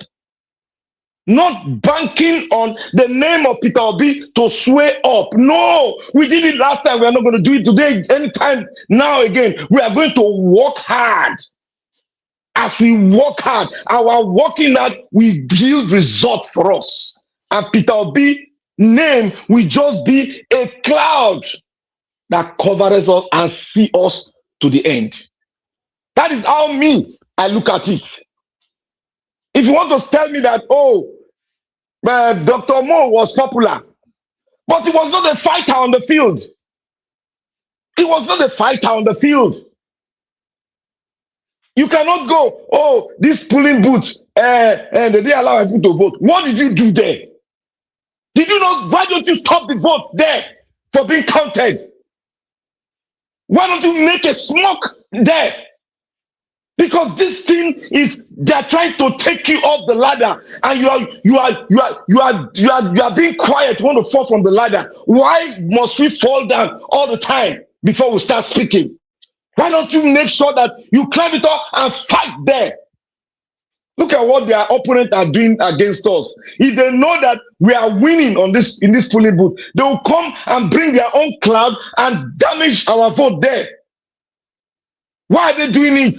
It's because they know our stronghold. They know how to dismantle our stronghold. Do we know how to dismantle their stronghold? Is it by being popular, or by being going in the field and do what you speak? That is what I see there. We are not going to run this election the way we run it last time. We should know that in our mind now and start designing pattern to do it. If somebody is removed from here, they must tell us why that person is removed. And they must bring substantial fact to see that this person, this and this A, B, C, D is what this person can do. Why this person can only do A, B. That is what we want. We want to win with people that knows how to fight. Fight more than the APC. We cannot bank on you standing on the rostrum alone. That is good. That is beautiful. But does that win election for us? No. No, my brother and sister, no. We need more than that we win the election. We can no longer say, oh, this polling booth, my name is not there. It may you discover that more than more than 200 or 100, your name of your guys are not there. Just do the needful there. The way they do it there. Nobody's going to hold you anything. Have they hold anybody that does that there in Nigerian politics? Have they hold it? Have you seen that person? The answer is no. Why are we scared? It's not by your name being popular in the media. If you want to use that, Shora would have won election now. If you do that, if you bring VDM to go and stand and they will rig VDM out. That's how it is. They will bring one person that is not even popular. That person will win. How do they do that? Those are the questions. How are they doing it? We need to phantom a way to do it more than what they are doing. It might look rough to you, but the way to victory is never smooth. That's one thing we should know. It's never smooth. Let's have that mentality. Oh God, essentially, oh God, this thing, I have not understood you yet. You need to speak more on the media so that many will understand you. What is the game being played by other political parties? Why have they not released their list? And why are you following that path? Must we follow that path? Those are the questions the media should be asking, and they must get results so that we can understand. If we don't understand, we'll all be talking from different angles, and that will make us not cohesive to fight the good fight of faith, to win the election. People are angry. Yes, we have to be angry, but in our anger, please don't let us be on a side whereby we will be fighting against a platform we are using to preach to the outside world. Because in politics, you need to have a platform. We cannot destroy the platform and now want to go and preach about the platform to the people. What are we going to preach? When you have destroyed the platform with your tongue, the tongue is sharper than two-headed sword. Brothers and sisters, we should know this, please. Which platform are you talking about? The NDC is the platform we are using. If we destroy it with our mouth, it is destroyed. Politics is. Yes, wait first. You talk, please. You talk. I'll let you talk. Politics, there is always ups and downs. There's some things you will never agree with, but that does not make you destroy everything. What will it profit you now? You be on the losing end after the whole show. Is it not the same pain? Let us ask them questions. They will get the right result. We will know what they are doing. But we don't know what they are doing. We are assuming now. We are assumption. I can assume now. That's you are doing nonsense. How can you withhold the name? How can you withhold Aisha name? How can you switch Aisha name to it? Why? What is the purpose? What is the aim and objective? And they don't answer me. I'll be fighting on that course. Then I will go and meet other people. Oh, vote for NDC. Is it not NDC we are going to use? What did I do at the beginning? Did I not say NDC is like PDP? Then why should I go ahead and preach NDC again? See, politics is different from activism. We have stated it here before. Politics is different from activism. In politics, you are in a family. You can fight your brother inside there. You can fight. There's no law that says you cannot fight. You fight well, no. But at the end, let's not use that house, that hollow chamber we did. Destroy the hollow chamber. What are we going to use to get to our destination when the law itself does not have an individual can come out to say he wants to become president? If we have that, it would have been a beautiful thing for us. We throw this shit apart, NDC and the co. We trash them, and we do our things the way we want to do it. But we have no other option but to follow the laws and rules and regulations of the country itself. That is not yet a nation. Now, let me go to Rufai. I think it's high time Rufai should define himself and be consistent. Because like some anchor men in CNN, we know them. This is what they stand for. We know that this is what they stand for. Like CBS, I think it's CBS in America, where a person bought over, I think it was CBS. Then one of the anchor personality, I think I had forgotten the name. I heard that somebody told me about it and I read it in the news. The guy said the man that bought over the media told him to lie. Then the guy refused to lie. Then he now sacked the guy. The guy told the boss that no matter what, 30 seconds, sir. No matter what, I will not lie because this is our country. This is our country and we need to speak the truth so that the people out there, they will know what is happening and they will decide whom they want to vote for. Rufai, you need to stand and stop playing game Nigerian politics. Oh, leave and make it a talk. They destroy you. What about his children that will listen to it tomorrow and they will ask their grandpa, what did you do when this name was being destroyed? Thank you, Nigeria Watch. All right. Mr. Jonathan, we're asking you a very important question just now. For me, I don't know the. Sorry, Goga Jonathan. Sorry. I'll deal with it when I'm giving my submission. Okay. So that we don't waste time. Okay. Although I will also respond to you, Black Panther, but I'll wait because I don't want anybody to hide under my submission to give that submission on your submission. But I appreciate you all, my people. Thank you, Mr. Joseph Oji, for the super chat and for the information attached to it. Guys, press on the like, help us to share. Let's listen to our Dream Nation. Okay, before our Dream Nation, let me take this sharply there. Normally, I always say not be full and yes, man. Nah, but I'll be the defense for here again. No, if I talk just now, I hate reading something that will be giving me headache later. I call it check it tweet well now to be sure what our principal is doing. Anyway, I'll be tweeted this 3 hours ago. My attention drawn to it now by our Dream Nation. Despite 3 years of Tinubu's food emergency, Nigeria Hungerest ranking index declined to among the worst nation globally.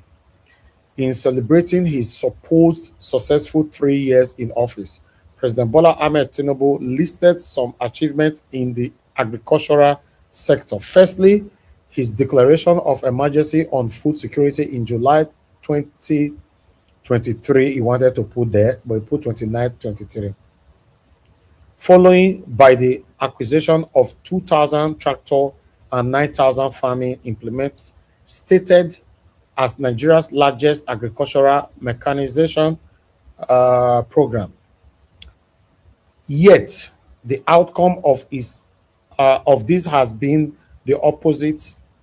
Nigeria's hunger index has worsened significantly. Nigeria's hunger index ranking was 103rd out of 123 countries surveyed in 2022-2023, and this figure had since worsened to 115th out of 120 countries surveyed in 2025-2026. Consequently, Nigeria is now classified among the world's most hungry or food insecure nations in the world, with the World Bank forecasting that 33 million Nigerians could experience severe hunger. Okay, continue here. Bear with me, guys. I can see this one properly. That one was struggling. In fact, Nigeria has the highest number of hungry people in the world. I've always maintained that Nigeria have no reason to be seen amongst the hungriest nations in the world when we have vast or cultivated land in the north, which is our greatest asset today. We must transparently invest in agricultural production, which will guarantee food security but create huge employment. A new Nigeria is possible. Okay. Mr. Alabo, I guess you are happy now. I read that. You're doing well. You are the #1 media team, so you're doing well. Mm-hmm. Thank you, sir, and God bless you. God continue to bless you. Sorry, my brother. God continue to bless you for the good work you are doing. prayer for you is that, and for every one of us, as we continue to struggle on this platform, continue across anywhere, adding our voice for a better Nigeria. I pray all of us will be alive to witness that Nigeria of our dream, and it will come to pass by the grace of God. Good evening, everyone. Good evening, Nigerians across. Wonderful panelists. My brother Black Panther, thank you for your wonderful submission. Oga Jonathan, and my brother Abdul Malik, my brother Chris Dublin, and our super mama Adam. Welcome on board, and God bless everyone. Everyone on the comment section, I hail every one of you. Our mommy diaspora, God bless you, Abu. The new Nigeria is coming, and for every one of you who are just viewing and watching. Let me start with my wonderful panelists first, please. There is one thing I will just appeal to us for our message to go far, and even people on your WhatsApp should be able to hear your voice echoing. I will appeal to all panelists if you haven't done it. There is something I usually do. I just copy this link and I share it on my WhatsApp status. I share it on groups on my WhatsApp that allow link. Some WhatsApp don't allow you to share links. So I share it across, and when it's on your status, all your friends, both in Canada, UK, US, Australia, everyone will see that message. Through that, they will get to reach Niger Watch, and they will hear our voice, and they will continue to share. As they view, YouTube will recommend it to people who are closer to them. So our wonderful people on comment section also, and you who is watching, if you are using your phone, you can do the same thing.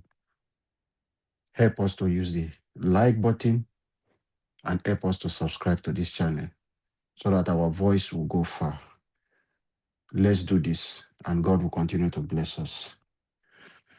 I will start from my uncle and brother, Sirake Dixon. Most of you might not know him.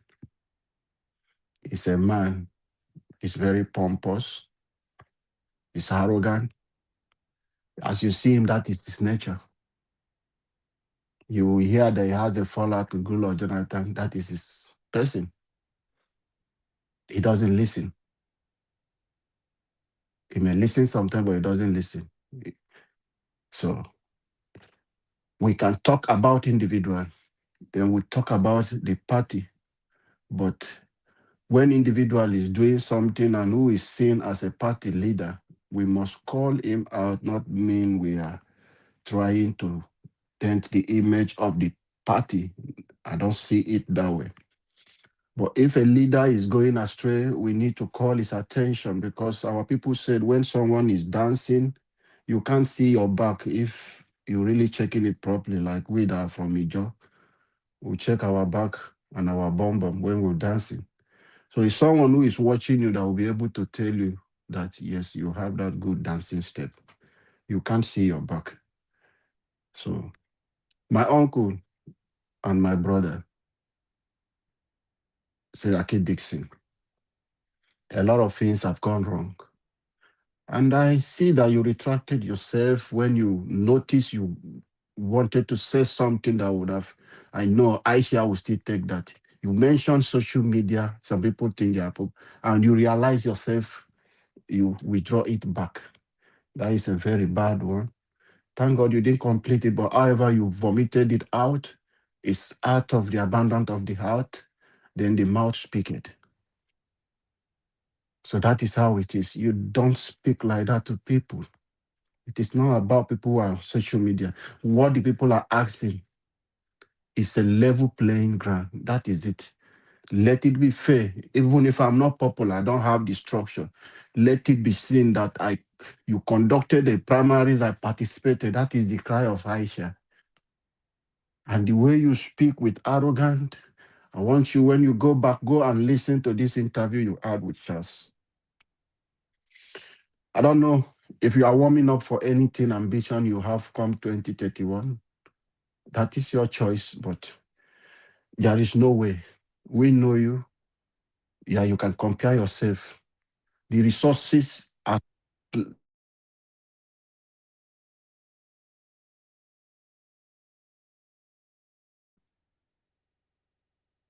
sorry. Can anyone hear me, please? Yeah, go ahead. Yes, we can hear you. And they obstructed that. So no matter any ambition you have, whatever you think you have, you cannot equate that with the character of Peter Obi. Bayelsa is with like about 8 local government, if I'm not mistaken.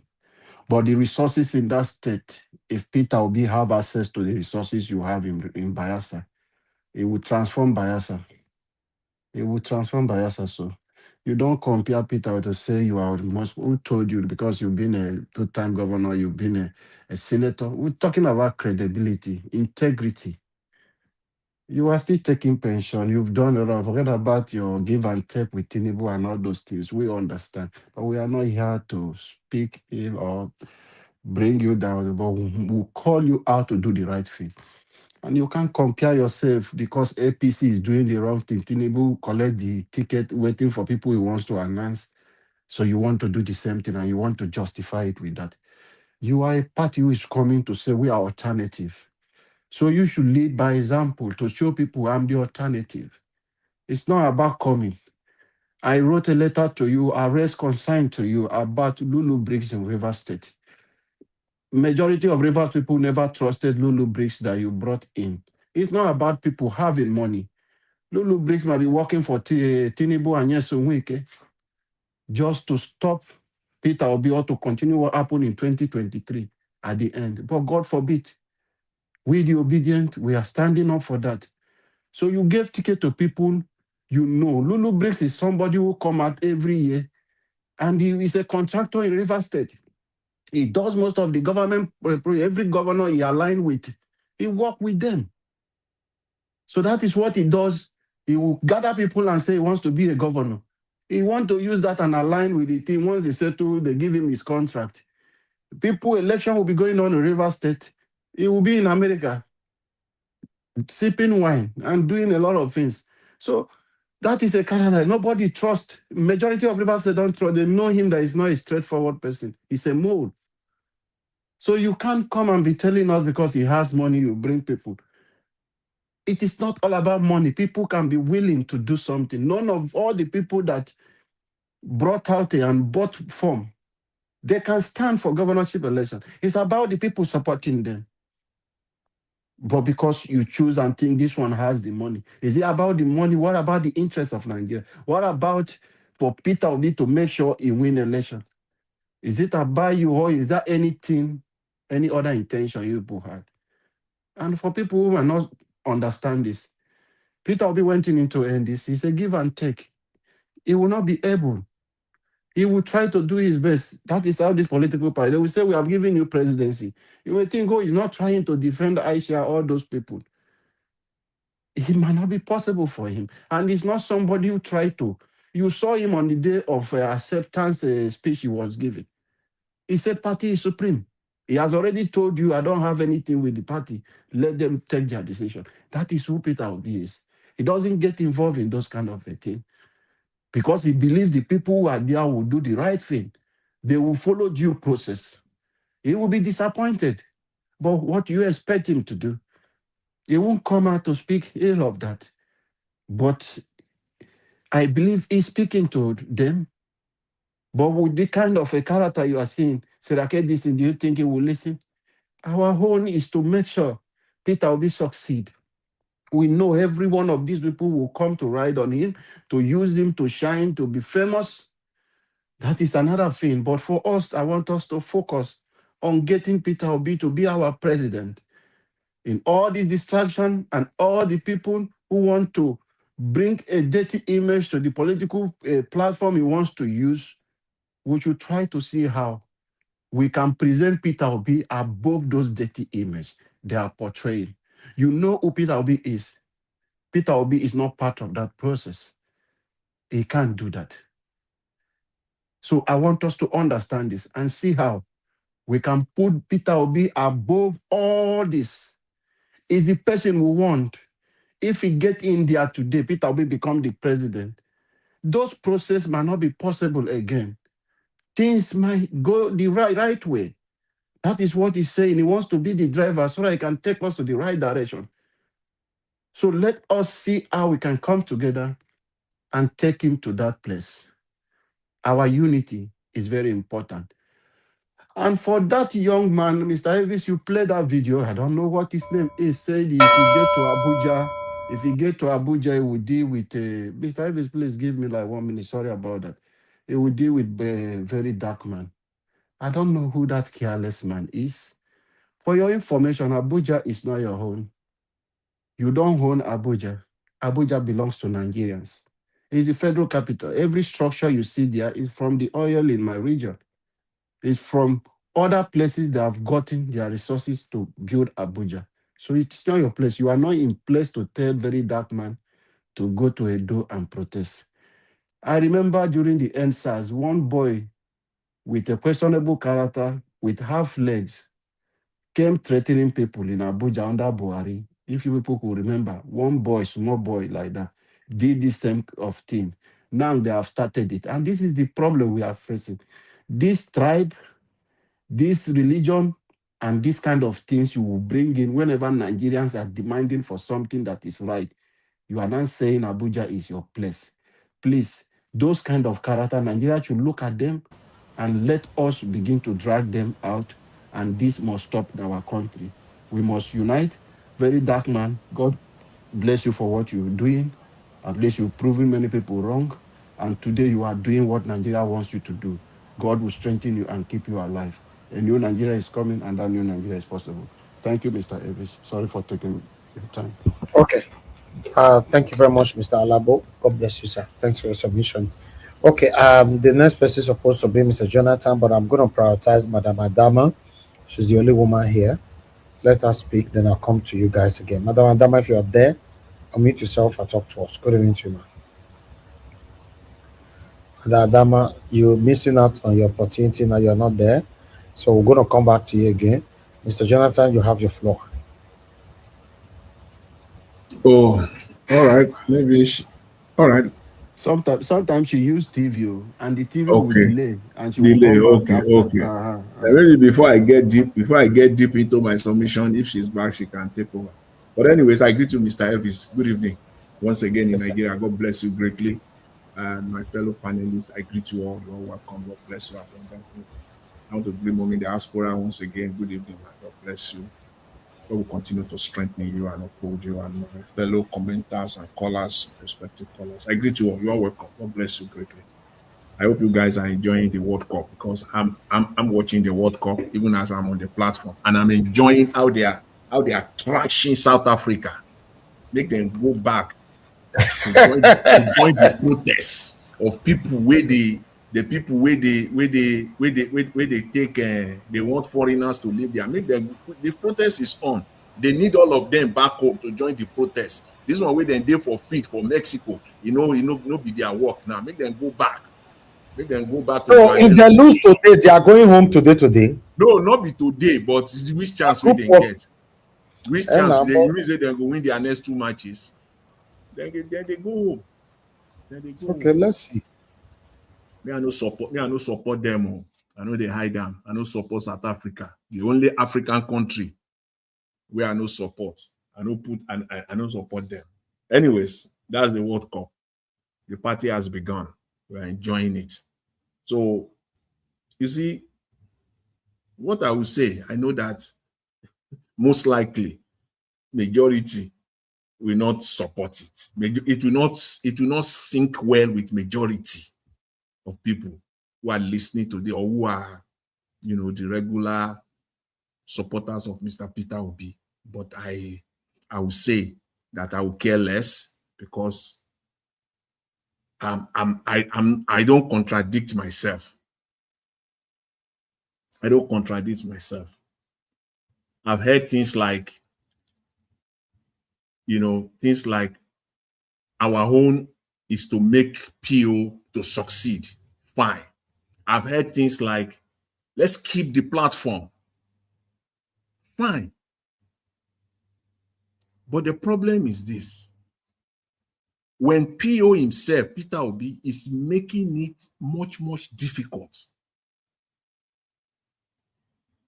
Very, very difficult for people like myself and millions of Nigerians.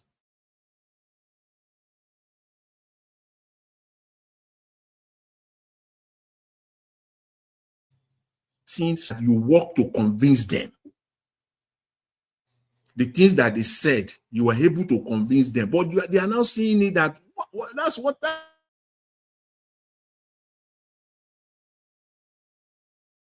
very, very fragile. They can still move away from our column. It's making it difficult. Very, very difficult, I must say. Because I'm going to put key questions that I believe that we must all ask for answers. And if we don't get it, those answers, which I know, some of them I know the answers myself, but I think these are questions that we all must ask ourselves. First of all, the likes of Buala, the likes of Omokri, they are vicious. I mean, when you say very, very vicious opponent of Tinubu, in all sense of it, very, very vicious opponent of Tinubu. But at the end of the day, today, they've turned to be supporting the same Tinubu because Tinubu appointed them, especially these two guys, as spokesman and ambassador respectively. That's what they ended up to be.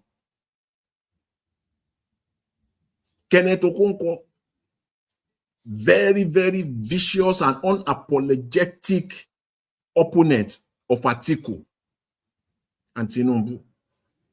His own is even to another level because the characterization that he applied 2022-2023 is unmatched.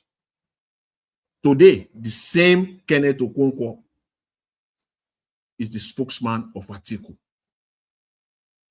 Part of the reasons why we segregate ourselves with the Peter Obi, the supporters stand different.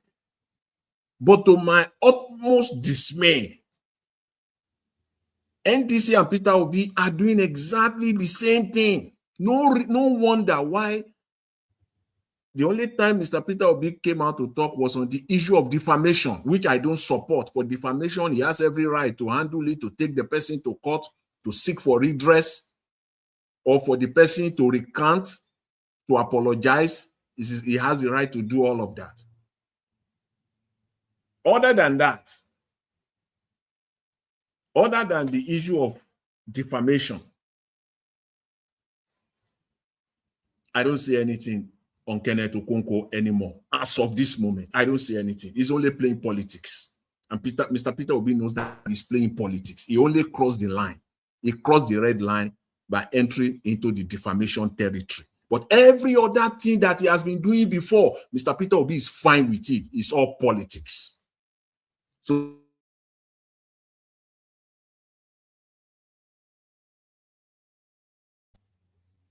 I don't want to be in that basket, in that box. Every other thing Kenneth Okonkwo is doing up till he put in this defamation thing, Mr. Peter Obi is fine with it. It's all politics. I say that again. It's all politics. Because the question or questions that I have, what background check did they do before they appoint these guys? I mentioned yesterday, campaign director, 2 days ago, I didn't even know that they are ready to do that.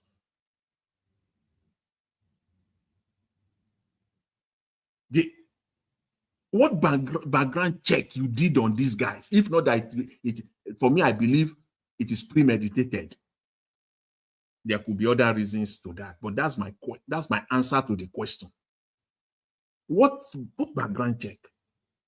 The other question is, who recommended these guys to you people? If who recommended him to Peter Obi or to NDC, if any, who?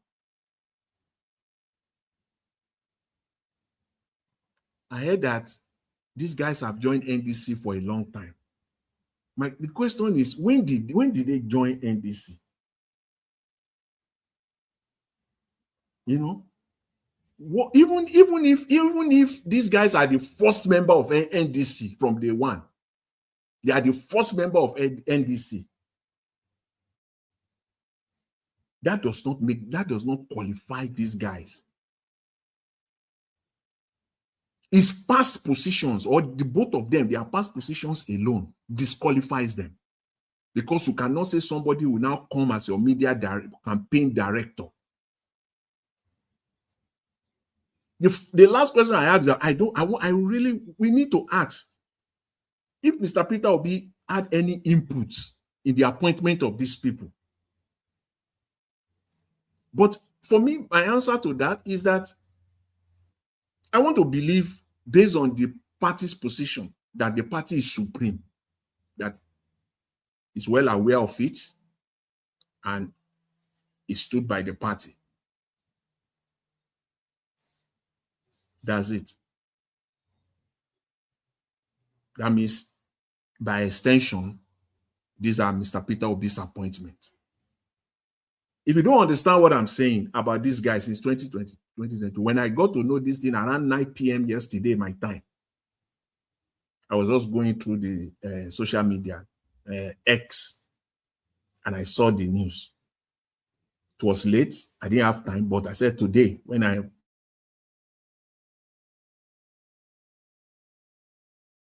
see in the morning, I'll check it out further. Checked it. The more I checked, I concluded that it is better for me to stop now. It is better for me to stop to further check these people. It is disastrous. It is like telling Donald Trump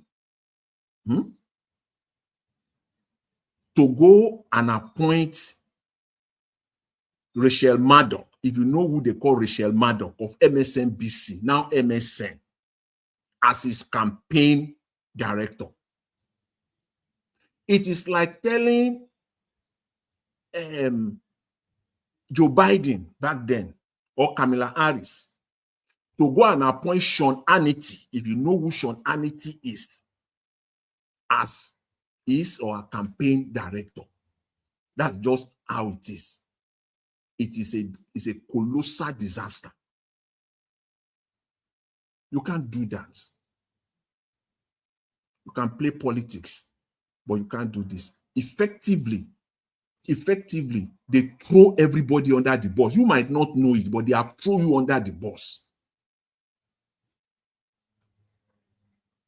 This guy, Sereke Dixon, the leader, the founder, I don't know where the guy is right now. I cannot in good faith, agree with him. I will just listen to him like any other politician, because I will be disturbing myself. That's just what it is. These are the guys, the one who is the campaign director,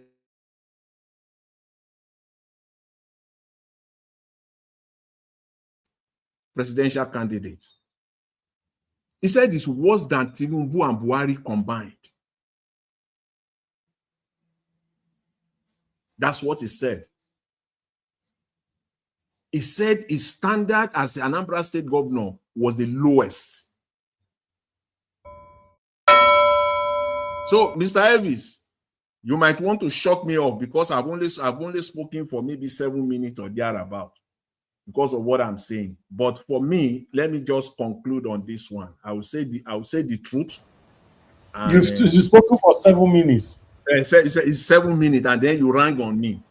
See. So you spoke for 7 minutes. Yes, now 7 minutes or thereabout. Oh yeah, watch your minutes on the screen. I beg. Watch your minutes on the screen. Okay. Mr. You see how you don't fire the clock. You don't shoot the clock over. Why are you doing like this to Mr. Jonathan, please? No, he says 7 minutes. You don't shoot your leg over. Oh, okay, all right. Let me just I'll continue on the rest. I'll say 7 minutes. Don't worry. I don't know, sir, they get everybody time for you. See, all I just want to say is this, Mr. Elvis. Let me just Elvis, they use a special timer for us. See, effectively for me, just 1 minute, Mr. Elvis, 1 minute, I beg. Okay. Effectively for me, as a person, I will have to cease all my talk on the likes of Kenneth Okonkwo and Daniel Bwala. I cannot do that in good faith going further. I can't do that in good faith going further. Unless Mr. Peter Obi drop these guys. I can stay because of time. I decided not to quote these guys. I will need 20 minutes to quote them. You will have goosebumps. You will have goosebumps if I quote these guys on Mr. Peter Obi. You might deliberately want to skip it. You don't want to go and search for it. You deliberately skip it. But it's a disservice. Complete disservice. Their past criticism is just against Mr. Peter Obi. And these are the people that will now come. Okay, Jonathan, we have lots of people on the. Yes. Daniel Bwala will be having a fit. All right, thank you. Thank you, Mr. Jonathan. Let's move on. Thank you, everyone. I'd like us to hear from the next person on the panel, which Madam Dama, are you there now? Okay, you're still not there. Come back to your guy, Chris. Please talk to us. I'm going to you. Yeah, Mr. Najawas, Domosa, what's it? Saluba Debawe, ring Nanuni, we are Dona, in Nigeria. The good Lord will continue to bless you for everything you are doing. For the good people of Edo State and the good people of Nigeria. Ladies and gentlemen, let me stand on existing protocol and say good evening to all of you. And I hope we are doing well. We are keeping up despite the challenges and troubles in the country. Mommy Diaspora, special greetings to you this beautiful Thursday evening. Thank you so much for everything that you do. Ije Nogi, Ije number one. Good Lord will continue to bless you and keep you for us, keep you for Nigeria. Well, people, I don't know. It's overwhelming, but I'll just try and calm down. Just try and calm down so that I'll be able to make my submission. I'll just go around the periphery before coming to the high point of the discussion. I think for Very Dark Man, he's done well. And the Nigerian government, they don't see who passed them. I know, say they dare not do anything to that guy. And particularly, I was happy. I saw a lot of Edo people, social media influencers in Edo. They were there. There could also be other people from other states, but I might not know them. So that's very, very encouraging that people could travel from their individual states to be part of this great campaign. All of them will make the journey, do well. The people that stayed there, and I even see that it was late in the night. Do well, God will bless you now. And for the other videos where you play, I think it's just basically the same thing. But for the purpose of today, I want to focus on Siriake Dixon and also these new appointees. You know, yesterday when I mentioned the appointees, I didn't even mention them. What I said was that I hope it's not true, because it was already on the news. So that was why I mentioned it yesterday, and I also said I hope it's not true, not knowing that they are going to confirm them. And for with the Obidients, Black Panther, you do well. You say you go, you get two things where you talk. I support one, but the second one get as you be. I think the fair you say you go ask make Dixie come explain, say Ake Dixie. Wait till you want to explain. Now I say you don't know guys say Ake Dixie. And secondly, the most important thing where I like, and that's part of what I've been saying, where you talk. You know, it is high time. Analysis is one thing, but the other thing we must understand, there are people playing this game physically. There are people that are part of the processes. So what we are doing, we are also part of the processes, but we are analyzing from the outside. We are trying to mold the opinion of the people that are on ground, people that are involved You see that place where Ogasri Arcade Dixon, the own microphone, there were people there. I think somebody also raised the point that no obedient even if he ask question there. You see, it is one of the things that this program does, to kind of help to shape the minds of the people that will be at this kind of places. Eventually, now people will dig ground, now then go get the final say. Who will talk, will talk, will talk.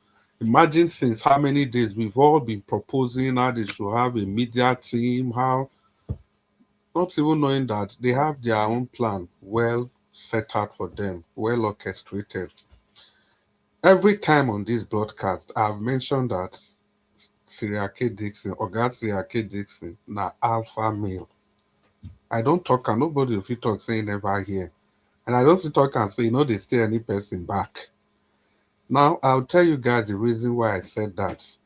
If you people think Siriake Dixon is going to, I don't know, how do I put it? It's going to be a free day for the Obidients and lie.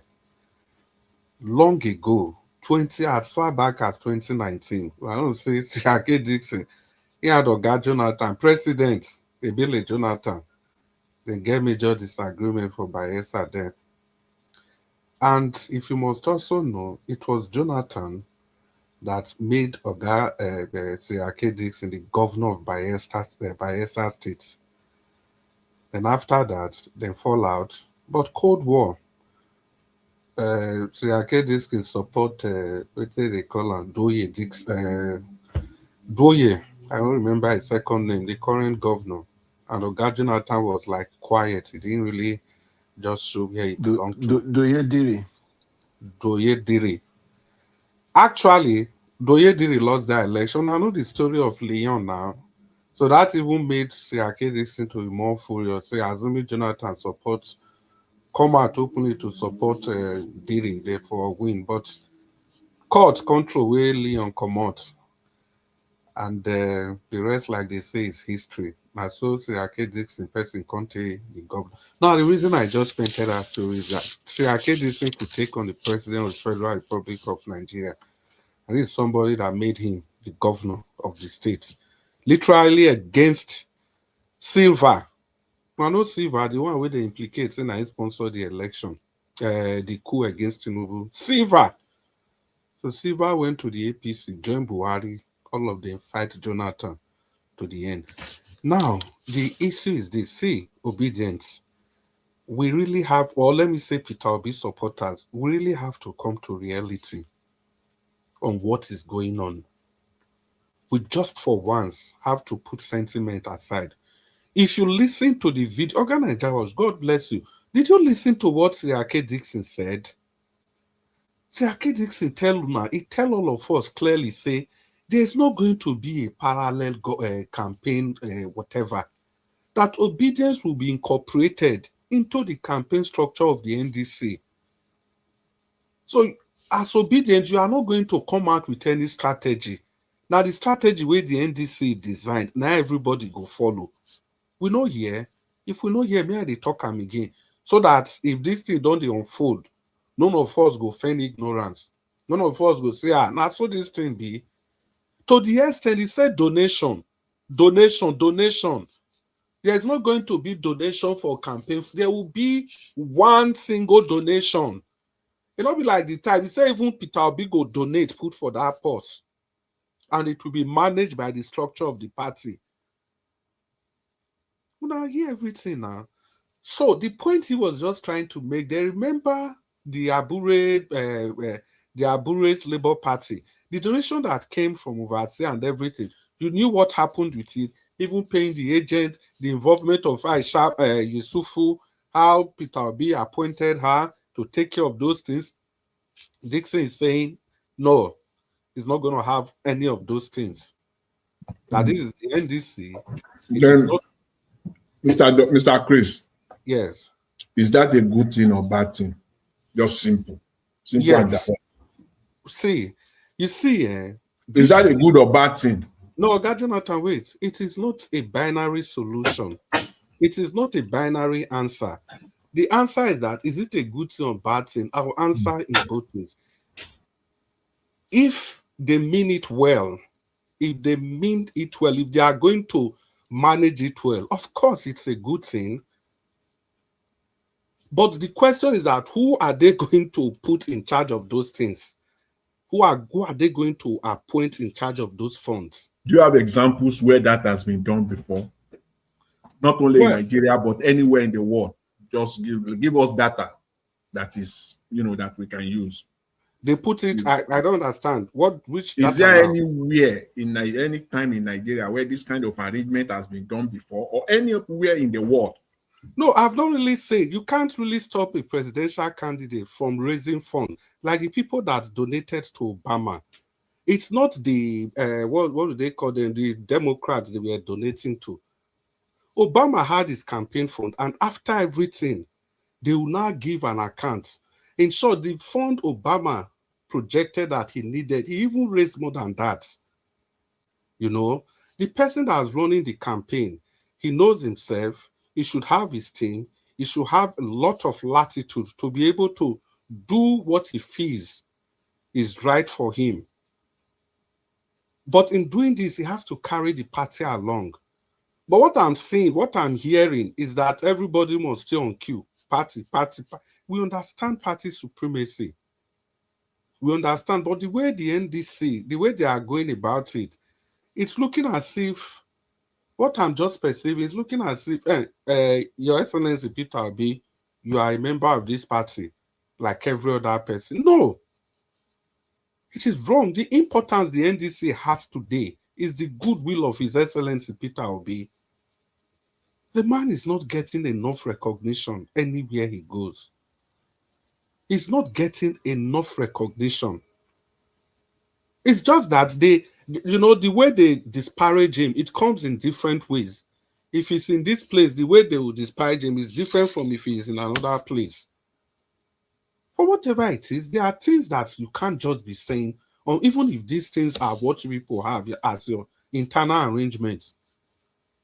You don't need to. Do you know how many statements that he would have made that is top on the way to quickly change?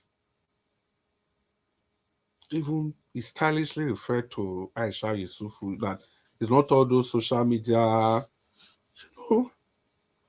So the point in this whole thing is not to say whether Dixon is bad or is wrong, or even before today, I've been saying, like I said, I've been saying it every day.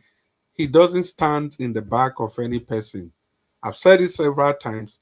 He is an alpha male. So the point is this: make we open our eye. Let's face the reality. The reality of things. That is what I'm saying. I'll just round up. Not the 4 years ago Labour Party style. That 4 years ago. It's not going to be like that this time around. Good evening. All right, Oga Chris, thank you, sir. Appreciate you. Thanks for your submission. Okay, Madam Adama, are you back? Still not yet back. Abdul Malik, please talk to us. Good evening to you. Yeah, good evening, Mr. Nigeria Watch. Yes, sir. Good evening to you. Good evening, everybody in the panel. Good evening, Nigeria. I've heard what panelists said about NDC. In life, we should not hurry to conclude. You see, politics somehow. That's why sometimes they call politics dirty game. Because whatever you see, it's not what you see directly. There is something behind. You're in politics. If you become most of the politics in the world, that is how it works. That some of them, they lie. And sometimes they will promise something, they will not work towards it. Why am I saying this? Is it not the NDC that give Mr. Peter Obi direct presidential ticket without primary election? For me, if they did not mean well for him, it will not be like that, because there will be like contesting the primary. Yes, Because me, I believe that they mean well for him. That's why they give him direct ticket without nobody contest with him with the primary election.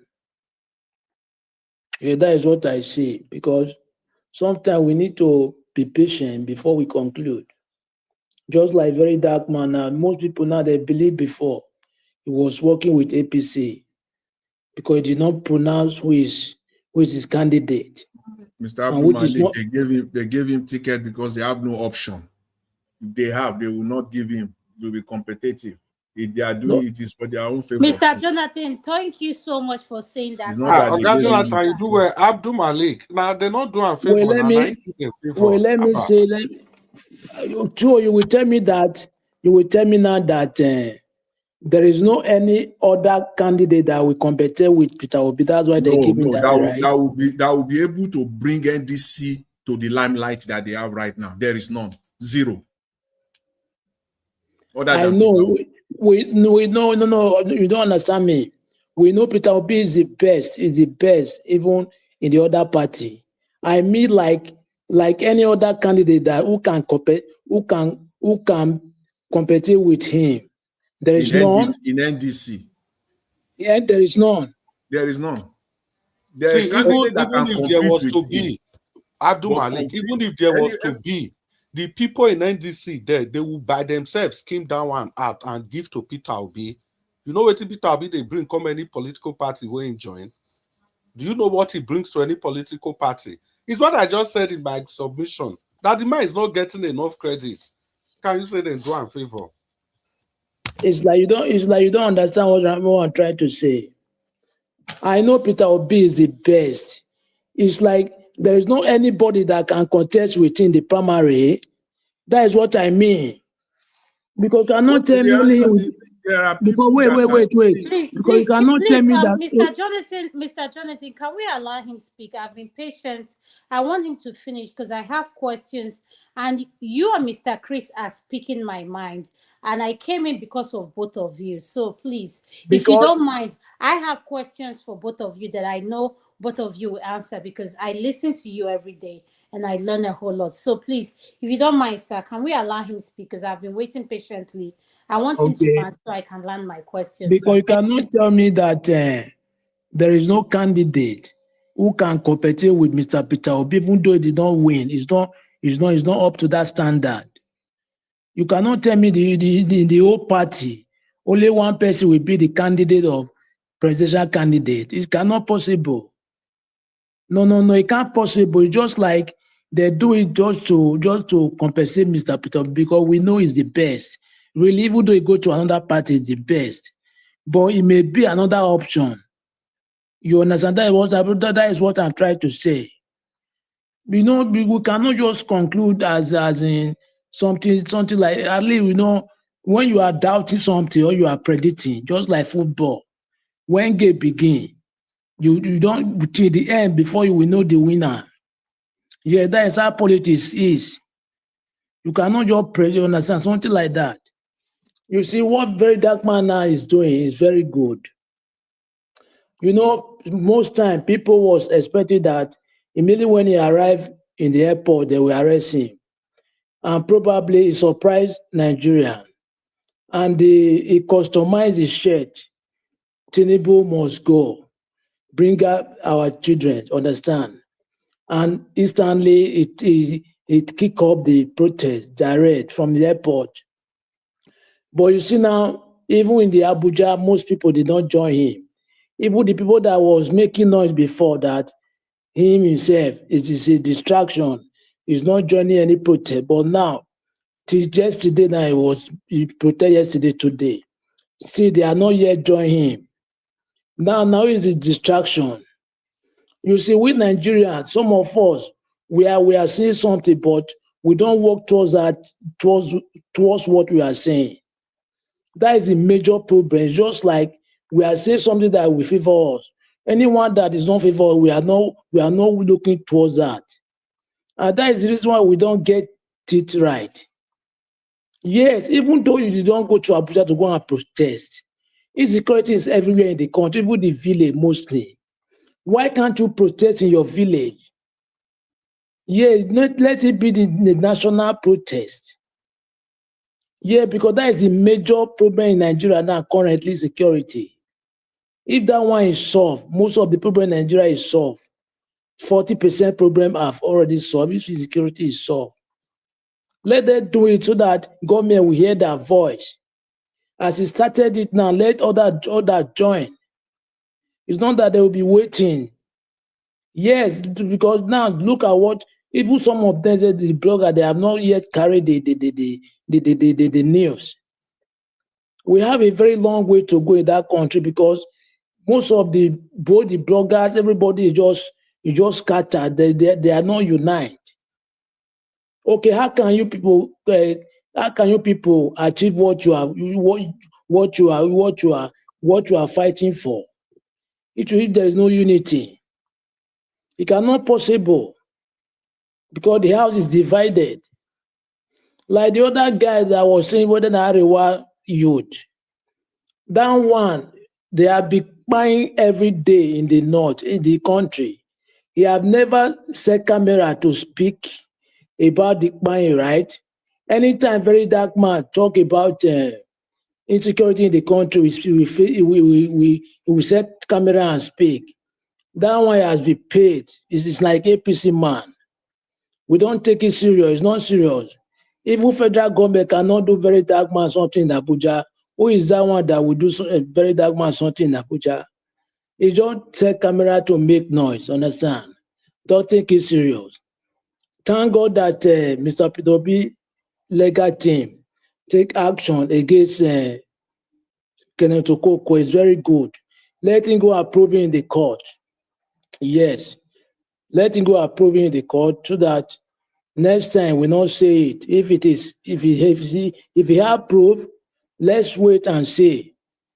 Thank you very much, Mr. Nigeria Watch. Okay, Abdul Malik, thank you, sir. God bless you. Madam Adama, are you there for the 5th time? Hey, You're not there. sorry, Navin. So I'm here in Nigeria with my brother. I'm so Experience you. sorry. I'm sorry.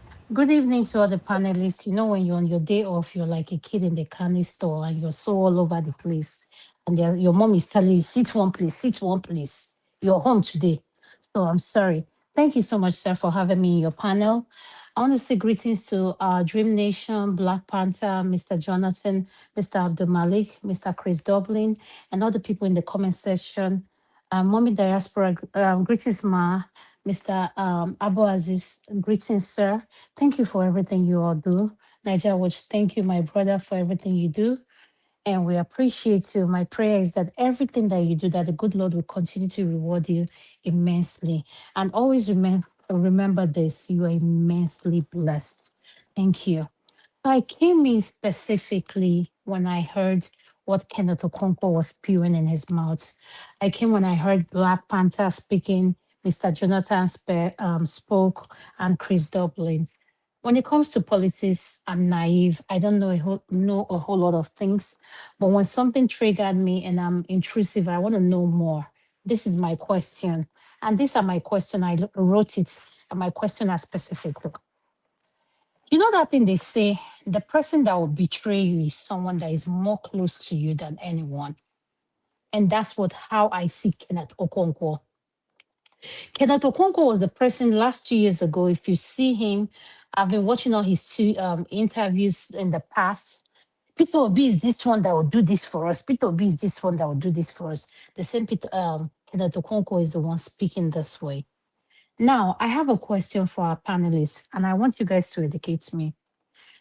My first question is, Peter Obi moved from this party to another party.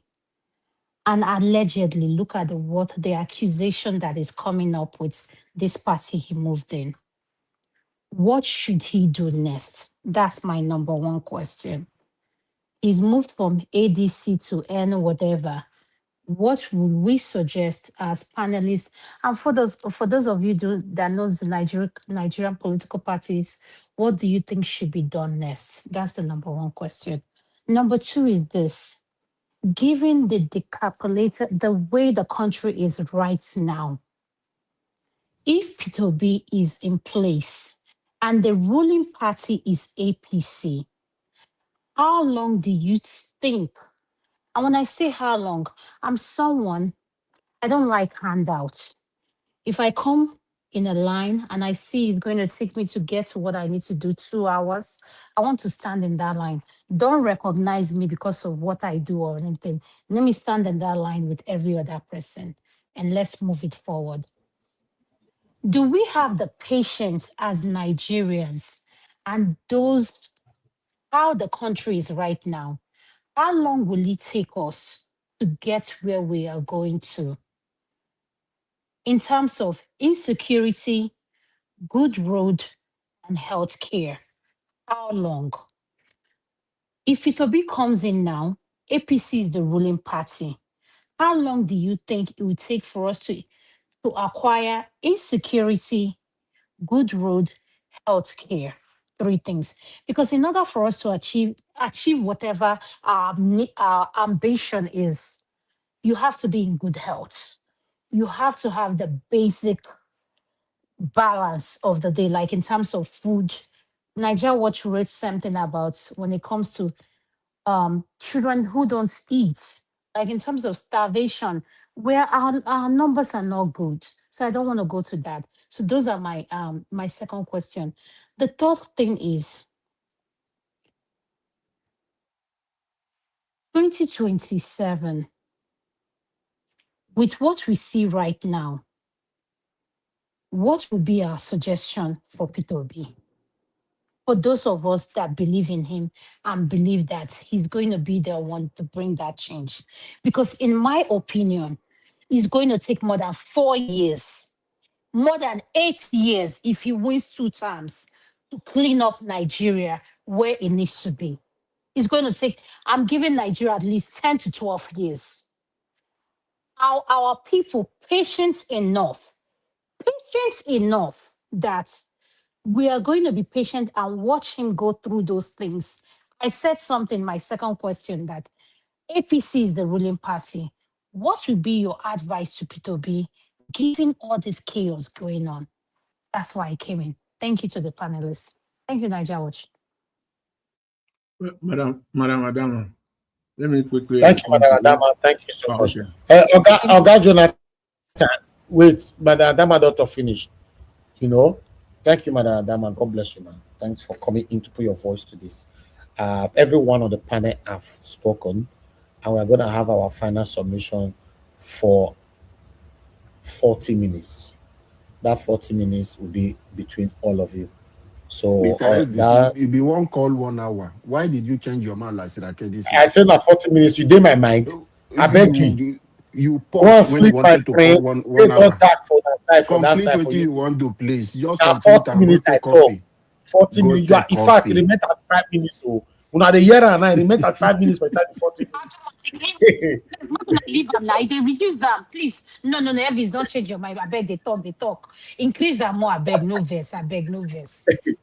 Okay, 41 minutes then. 41 minutes. This time, which country na would they sell ya? You want to start again, though? I'll take that go 37 minutes. No, this question where Madam Adama asked. Alabo, wait, make him go. Maybe we start to the talk. Thank you. I don't the waste time. So you want to make I go on that place? Is that where make it go? You give us 1 hour and I will finish them up. 41 minutes, Oga. Thank you. Oh yeah, you guys can start now. Thank you. Make I use anyway. Let Mr. Chris moderate so that. No, Jonathan, you are in order. Okay. I think I was just even going to tell you so that if you respond to Madam Adama, 5 plus 3 minutes because you'll be responding to her. So you use 5 plus 3 minutes. That's 8 minutes. Start now, please. Okay, thank you. My response to Madam Adama, especially the first question that you ask, what Mr. Peter Obi should do now. He can't do anything in terms of moving from, going to another party. He can't do anything. Mr. Peter Obi is boxing already. He can't do anything at this point in time. He has to follow the rules of NDC, whatever they ask him to do, he will have to follow it. Mr. Peter Obi is banking on one thing only. He has one card. Let's make no mistake about it. His cards are not two. Only one. just one, and that is the Obidients. His base. His base. He has to listen to his base. He cannot afford to lose them, and he cannot afford to do things, take political moves that will shrink that base. But In other Oga words, Jonathan, yeah, Oga Jonathan, sorry. yeah, Dixon, Siriake Dixon, yeah. Senator Siriake Dixon said there is not going to be any parallel campaign Yes, organization. that's why I said Mr. Peter Obi is boxing. Because for me, I ask you when you are giving your submission, because it's very easy. That was the first thing that pumps into my head.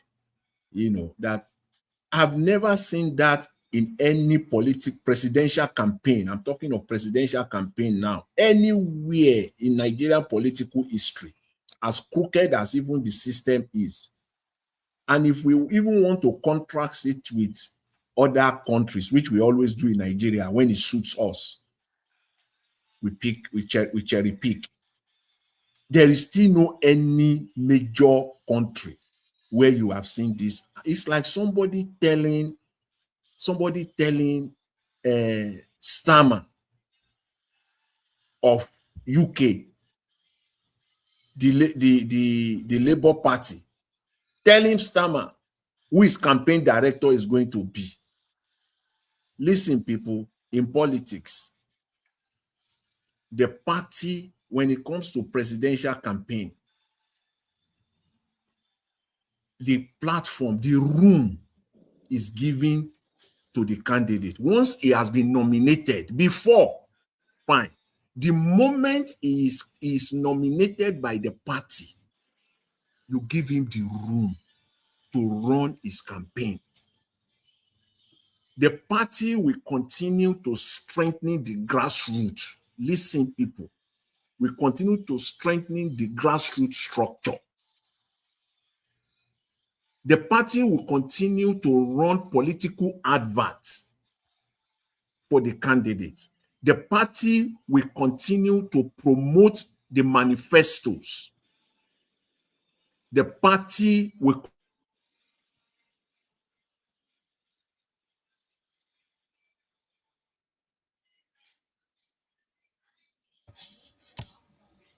Did we lose Jonathan?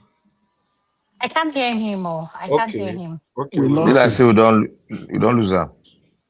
Okay, I think I'll just continue. Madam Adama, you see, essentially what Oga Jonathan was saying, although that's not your question yet, there was something Oga Siriake Dixon said. In that interview, he said clearly that we should remember that Peter Obi's name and Kwankwaso's name will not be on the ballot. That the name that will be on the ballot will be the NDC. That is what Oga Siriake Dixon said. So I'll just come straight to your question. You were asking about how long. Okay, what will Peter Obi do now? I think that was what Oga Jonathan was answering. There is really not much option of movement. The best thing Peter Obi, His Excellency Peter Obi, and the Obidients group, the best thing they can do is to exert themselves in the NDC. They should exert themselves in the NDC. That was part of the submission I was making when I gave credence to Black Panther. When Black Panther said everybody should be involved in playing this game. Obedience should be members, those people that are on ground, they should be members of the NDC. Because this is politics, it works with numbers. So that anytime they are taking any decision, if you have majority of the obedience there, then the structure on ground, they will have no option other than to listen to whatever the obedience are saying. Even if they are not going to listen, they can already and immediately see the danger in not listening. Look at what VDM did today. The federal government, they saw the numbers, the sheer numbers of people behind VDM. So they had no option other than not to do anything stupid, because it's going to be a mob action against the federal government. That's for that. You talked about good roads, security, and what else again? I think it's education, insecurity, good road, and healthcare. Those were the things you talked about. See, how long are we going to take to achieve this? It simply depends on whoever is there. These things, they are not rocket science. We have seen them play out before. We have seen how the government, they can go to the House of Assembly and they can get any bill they want to get in the shortest time possible. So the point is this: if Peter Obi, the person we are rooting for, Peter Obi, he has already said that he needs just 4 years. He needs only 4 years. It's Oga Jonathan coming back. He said he needs only 4 years to get these things done. So in 4 years' time, for any government that is serious, they should be able to lay the blueprints, the foundation to get all these things running. The people, you might want to ask the question, where are the infrastructure? Oga Jonathan is back. Oga Jonathan, I'll hand over to you in 30 seconds. Where are the infrastructures? Don't forget, in every state of the federation, there's already a federal hospital present. It's either it is in the guise of a teaching hospital or a federal medical center. That's not to talk about the other state institutions littered across the 36 states of the federation. So the infrastructures are already there. What is missing is the willpower, the superstructure, the willpower to do the proper thing. That's just that. Oga Jonathan, you can continue if you are. Yeah, I was booted out of the the show. But with the point I was making earlier, I think Oga Jonathan, 4 minutes remain. You have 4 minutes. Yeah. The point I was just talking about the roles and the functions of political party. Once you nominate your presidential candidate, you will not put shackles in his hands and his legs. It's a recipe for disaster. That campaign will fail. Ultimately, it will fail. Because what you are trying to avoid is what you will end up doing. You have a group of people that will be calling the shots, not the presidential. I don't even know how that will work until you get to the campaign proper. Me, I don't know how it will work. I don't understand. I don't know how that will work. So, for me, I don't want us to see it as, oh, we are talking against Peter Obi. We are not support. No, we are just saying the fact. The same way that we are. Please tell me one time that we have patience for Tinubu's policy, that we say let's wait for him for the next 3 months, not even to talk of 1 week. The moment you read it, the moment you listen to the policy, you come out immediately. We cannot apply the same. And we see. For me, I've always maintained, and people who listen to this platform regularly, we know they will attest to that fact.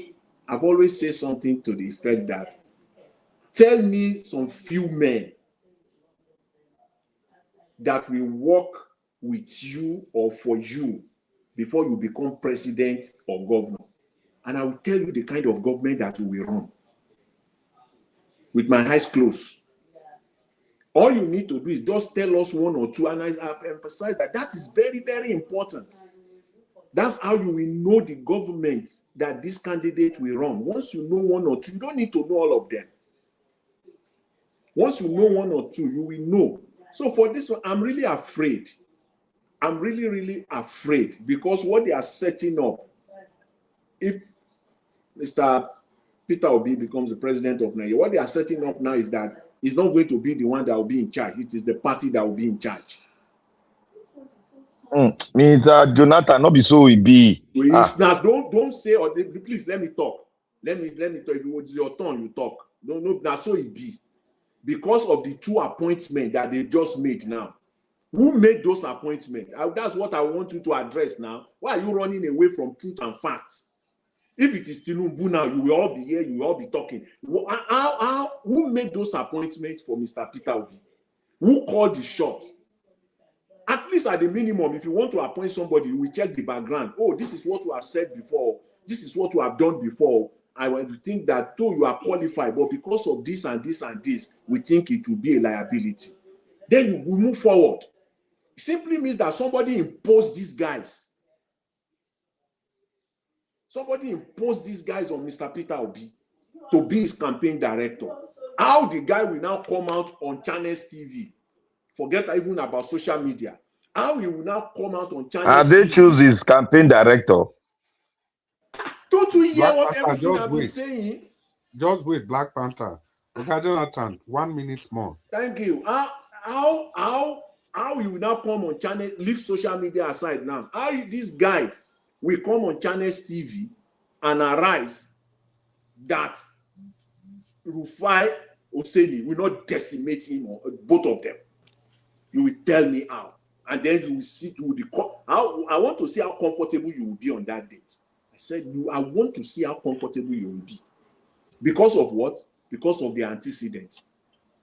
These are people. You see the way Mr. Elvis played Kenneth Okonkwo, all his comments in 2023. They will play what this guy said on Peter Obi also. They will go to their Twitter handle and their former Twitter and their X handle. They will tell you what these guys have said about Mr. Peter Obi. You yourself, you will enter house because you cannot defend it compared to what they now want to come and say. How do you want to defend that? And you know that is a problem ab initio from the get-go. Why will you enter into that problem? Why? I don't understand. I just don't understand. Thank you very much. Yeah, thank you. Please, can I have my time? Yes, you will. Just hang on. Madam Adama still get one question remaining. Madam Adama, for the last part, you said how long will all this take? You know, the thing is that it's the question of how long. It also depends. It's just like the second question you asked about healthcare, insecurity, and good roads. It all depends on the person that's there. It all depends on the willpower of that person. It all depends on if that person have empathy for the people he's pretending over. Then for insecurity specifically, Peter Obi has not been part of the people that brought insecurity on the country. Do you think if the government wants to stop insecurity, they cannot do it with a snap of the finger? But of course, they are not going to do that because it was that insecurity, it is the people that they brought into the country that has unleashed terror on everybody. So these people, their umbilical cords are tied together. They are part of them. But Peter Obi is completely different from these people. So that's why when he comes in, they are not going to have anything on him. That's why people are advocating for him. It's just like Mr. Chris Dublin, this is what I said, and I hear everything you and Mr. Jonathan speak. I want to hear the panelists because when I come into this political, and I know I'm not the only one who is naive when it comes to Nigerian politics or African politics, so I want to learn. I just keep quiet. I don't like speaking about things I don't know nothing about. There are some people may want to speak because they want to act like they know. I don't. And I'm not ashamed to say I don't know. So my question for you is this. What is the difference between ADC and NDC, given what is being alleged now on NDC? And Mr. Jonathan just asked a question now. And I said something when I came. I said the ruling party right now in Nigeria is APC. Regardless of who is in position, if Peter Obi comes now and he's the president, how many governors do we have on the 56th that are under APC that are willing to work with Peter Obi? So I'm someone that, there's something that's called a spreadsheet. For me, I use spreadsheet a lot for my budget, a lot of things, my household. Like I'm someone, I want to look at what my numbers are saying to me. So what you can move around, what you can, if you run a business, there are things, they have apps that shows you this thing. So my question now is, the ruling party is APC. And given what is being alleged to ADC, where he moved to now, what is the difference? And what should Peter Obi do next? It's like you leave one devil, you know that how they say you leave something, you marry another wife. You don't know at the end of the day, all the women are the same. Is find the one that you want to please. So I'm just kind of confused. What is going on from this party to their party and everything Kenneth Okonkwo is showing up in it? It makes no sense to me. That's what I'm saying, sir. Thank you. Okay, thank you very much, Madam Adama. Mr. Chris, please Yeah, Mr. Chris, let me just say this. Let me just say this. Just 10 seconds. See, I dey hear something like calm down. Calm down. If you want, see, I always say, and everybody here has said it, people have agreed to that fact that you cannot be supporting Mr. Tinubu and be ever coherent. You cannot. That's true. That's true. That is so true. See, if you want to Yes. continue to support Peter Obi and the NDC going forward, and you want to be coherent the way you have been, speak to this fact. Don't run away from it. Don't hide from it. Speak to this fact. Calm down is not the issue. Peter Obi and NDC must drop these people that they have appointed as their campaign director and deputy campaign director. They must drop them. Otherwise, if you hide under the table on this one, nothing you will say again. Quote me on this one from today. Nothing you will Can say I again. speak? Can I speak? I beg. Me, I talk, I beg. Mr. Jonathan, thank you. I want to hear Black You can go Panther. I ahead. know Black Panther Can I has a lot speak? to Let me say. speak, I beg. Thank you. Go People are ahead. running Black things like Panther. in a class. Black Panther, wait. Black Panther, you have 5 minutes. Please use your 5 minutes to this shortly, please. See, let me say something here. Who is the campaign director? It's not a camp. They call them director of media. There's a Thank you. That's what I have to hear. That's what I have to hear. Finish. Not go further. Okay. He's the not go campaign further. director. He's the campaign Not go further. Not go further. Not go further. And the deputy continues. See. Let me tell everybody here. Politics is a dynamic field. It's not one man call it the shot. No way. If one man calls the shot, it's no longer a structure meant for any group, because they all come from different group.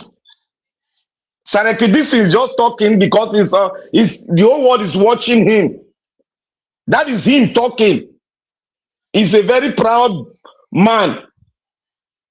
But when he goes into the house, into the room, he cannot tell a presidential campaign that a presidential candidate, he cannot tell him that I will produce, the party will produce the campaign director. He no go work.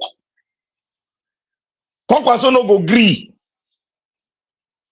Let us be very realistic now.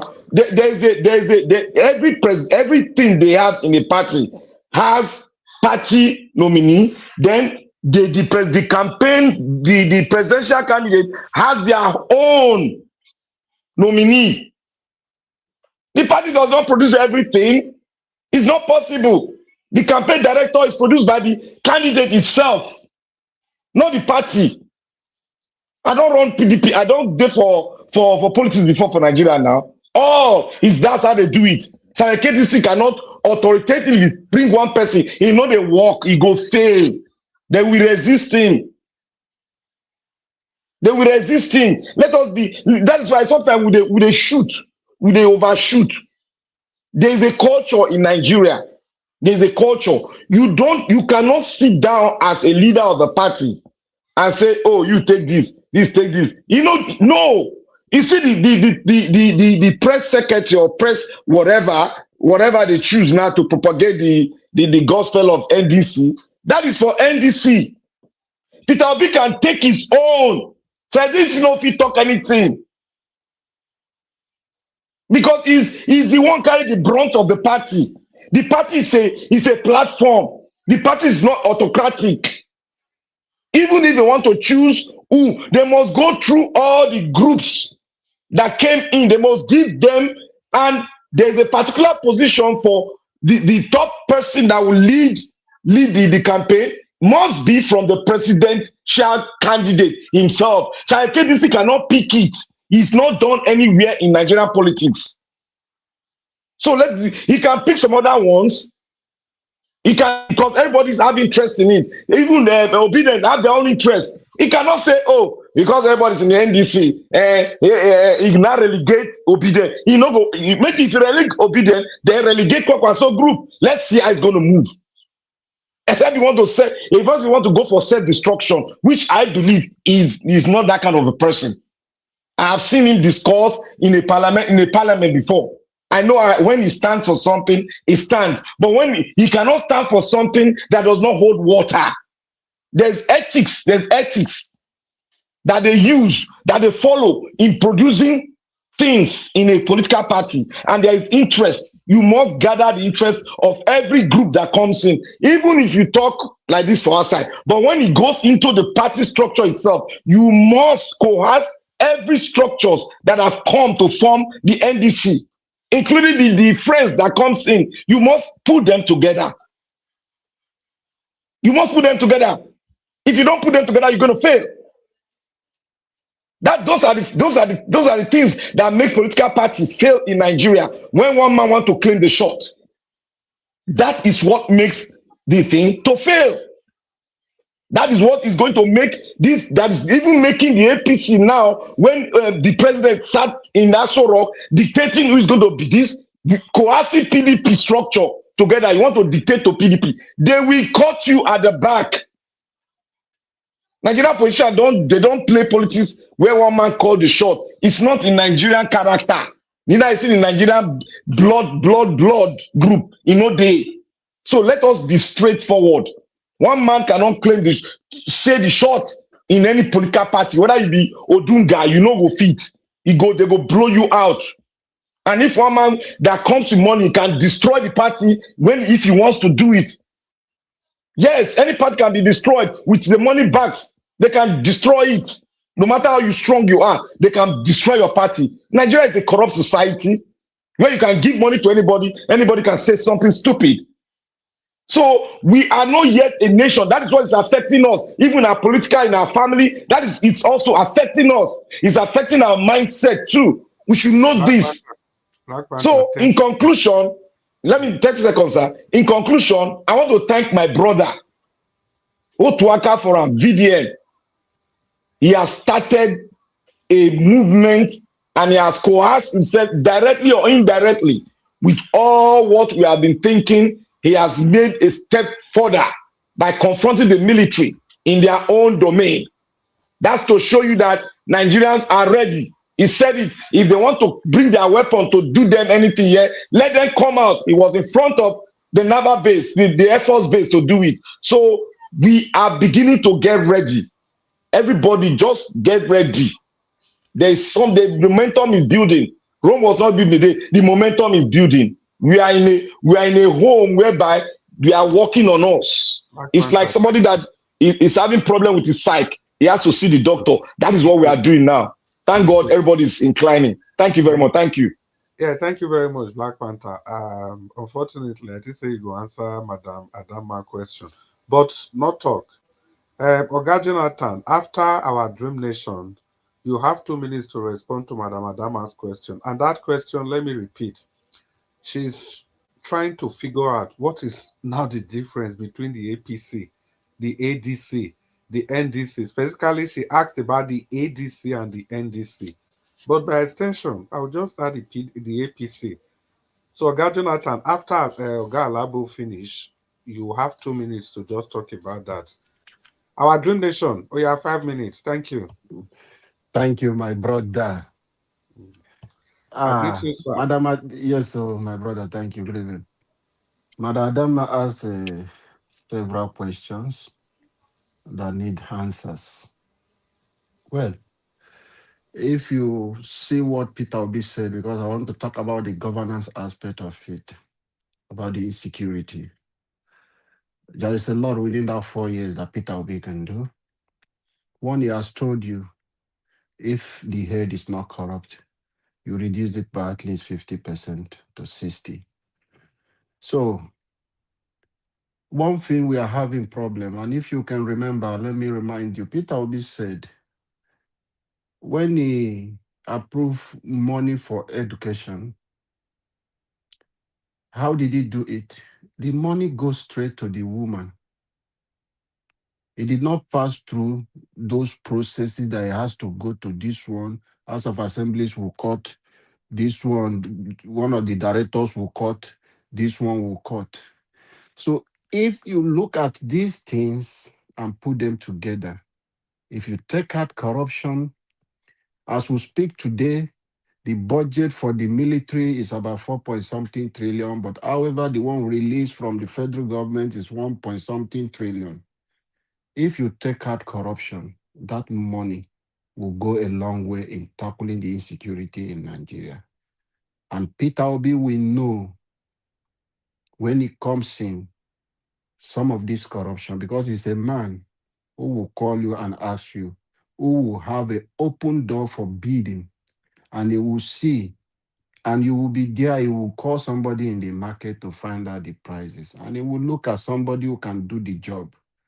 And Peter Obi will tackle that insecurity. He cannot tell you that he wants to use the land in the north without talking about fixing the security.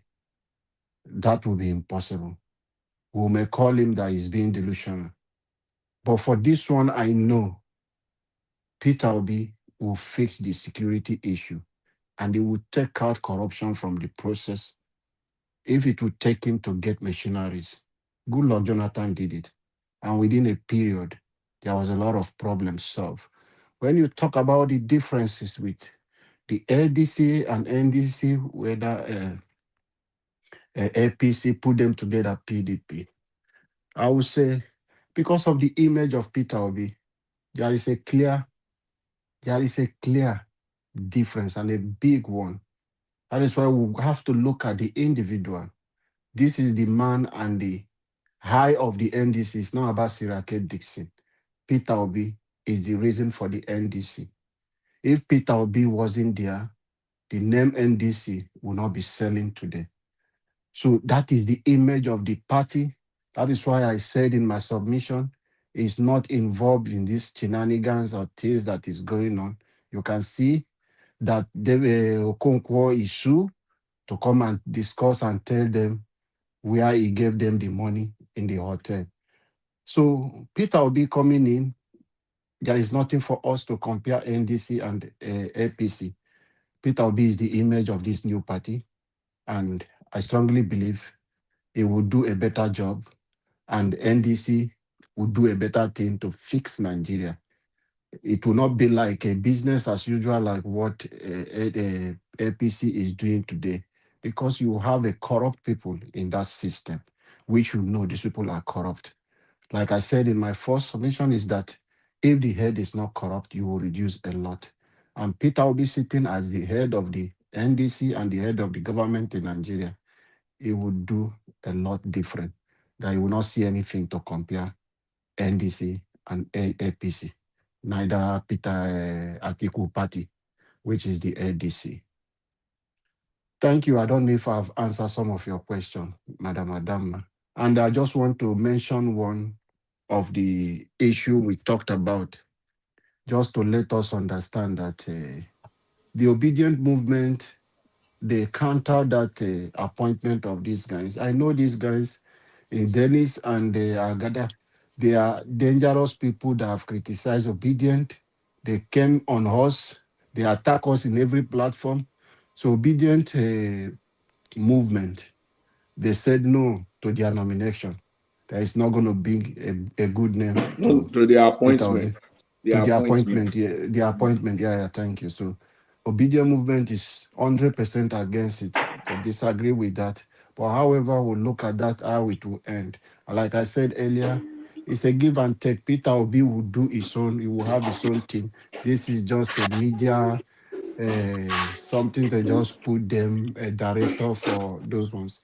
We cannot allow ourselves to be controlled. Obedient movement is there to a kind of checkmate the party structure. We are not going to allow. Yes, Obedient movement will not allow you, because let me use an example. Some of the guys in my River State who are party escorts, they are hungry people that we can buy a few minutes. So Obedient movement is there. You cannot come and put us there. We are not saying we are not supporting the party, but we are there for Peter Obi and to check what is going on in the party structure. Thank you. Yeah, thank you very much, Oga Alabo. Mr. Jonathan, are you ready? Yeah. You know, in as much as I want to kind of bury this one, because I've made my point earlier and I'm not going to enter into any rabbit hole of argument. It is only in Nigeria where people will be telling me, when a political party said that they have appointed the media director, they are saying that no, they are mere media. even if, and you say you have, and you are talking of politics, even if you have another campaign director, so both of them will be working against each other, Abi. Are they not going to work? Now, Black Panther question the answer, beg. And the answer, so you have a media director, a campaign director. The media director will be doing his own. You don't agree with him, but you agree with the campaign director. What are we talking here? Anyway, me, I'm not going to even dwell on that. See, when the campaign start, we go see him. When he's not the audition they talk. These people are not going to speak for Obi. Wait, now let me talk. Then you will do. Then you, based on that one now that you just chip in now. Then you will do what is called a catch up, and you will run tire. As they always say, that you will answer tire, you will talk tire, you will do catch up tire. I'm telling you that. Take it. Oh God, Jonathan, this people they select. They are not going to come to the media to talk. Black Panther, beg. Thank you. When you say you don't know what. You know what I did? You want to take me into the rabbit hole of argument. The spokesperson are going to do the job. Wait. I don't want to go with you on Black that Panther, issue. No, I'm going to correct Mr. Jonathan now. I'm going to correct him now. Let me talk. Please. Media director, they talk for public. Can you let me talk? Wait, Black Panther. Please. Can you let me talk? Jonathan, 1 minute so that you see now, when you have a campaign director, a media director, simply means, or you want to go to elementary school to go and learn that, it simply means that is the one that will appoint everybody that will be speaking on social media. Is the one that will hire and fire anybody on social media for Peter Obi. Simple.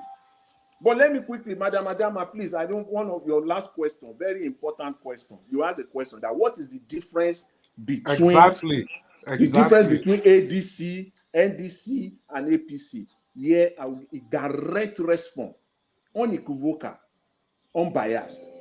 At the party level, there is no difference. At the party level, APC, ADC, NDC, they are the same. See, but at the individual candidate level, there is difference in terms of competency and character. There is difference. But at the party level, they are all the same. And I gave a stacking, difference in my earlier submission. A very stark one. That what APC did, ADC did the same thing. NDC have just done exactly the same thing. So there's no difference. At the party level, there's no difference. You see what Seriake Dixon is doing right now? It's the same thing that you have in NDC. You have the same character. It's normal politicians things. That is why I mentioned the same thing. Peter Obi is what we should look at. Let me just reiterate it again. Let me reiterate it again before people start to misconstrue my position. Mr. Peter Obi is the best candidate as it stands right now to take Nigeria out, is the best at that level. But at the party level, yes, there is no difference. And 4 years, Madam, 4 years is more than enough to change Nigeria. Even at the minimum, you will transform the institutions. 4 years is more than enough to set a country on the right trajectory. I'll leave it there. Thank you. Jonathan, that was, I don't know how to put it. That was a very brilliant response. When I was answering that question, I was like, because Peter Obi was not part of the people that brought in security, so he's not going to, I think Madam Adama or whoever is listening, the difference is this. The political parties, the way they are all the same. But at the level of individual, everybody can see that Peter Obi is different. Nothing else. And if you have somebody that is different, it means the person can eventually steer the party away from braggadocious people. I think that's a very classical explanation. And again, I saw a comment on the comment. I don't feel loud. We'll come to that. Abdul Malik, you did them. Yeah, don't waste your time. Abdul Malik, Yeah, so Abdul Malik, you have 5 minutes. I hope say Ghana and Jawa is not going to come in 5 minutes. Yeah, because we good actually evening. have exactly 5 minutes to round up. Yeah, good evening, Mr. Chris. You know, you always do this every time. Yeah, good evening once again, Mr. Chris. Wait till Abdul Malik. No, it's okay. You You see, you don't chop the hour. You don't chop the time finish now. No, I you say see, You get know, five Oga minutes. Jonathan. Now don't chop the 5 minutes. time finish now. No, I said he has 5 minutes. I don't reduce the time. Oh. yeah, it's okay. You see, you know, each party, they have their constitution and their guidelines. The same thing with Yes, organization. Yes, any yes, party or organization, they have their constitution and guidelines that they follow. absolutely. Yeah, that is how it works. They cannot deviate from that guideline or constitution. Yes. That woman, Madam Madiamara, she has something. You see, any government that's serious to tackle insecurity is not going to be at least 6 months. And from 6 months, you see the difference. You see the decrease of the insecurity in that country. It's not rocket science to fix those things. It's just because of our government, they are incompetent, they are not capable, they are reluctant, they are not doing anything.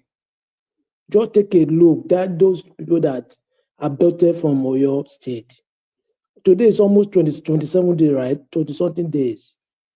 But they are still there. They don't even make any moves to bring those people out. That shows you that they are the bandits. They are the terrorists. Yeah, the way those guys are protesting now, they need to protest heavily. Nation protest, not only Abuja, because mostly those things happen in the village, right? They need to protect everywhere so that they will fix security. Bandit, no more bandit in that country. It's by force when we get like 3-4 people like VDM, like have movement and influence and followers. That government will force themselves to do the right thing. Yeah, they will force ourselves both on air and on ground, though.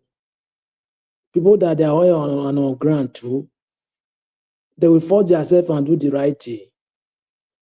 Just take a look, just imagine 20-something days now, 3 weeks plus. Those people are there, still there.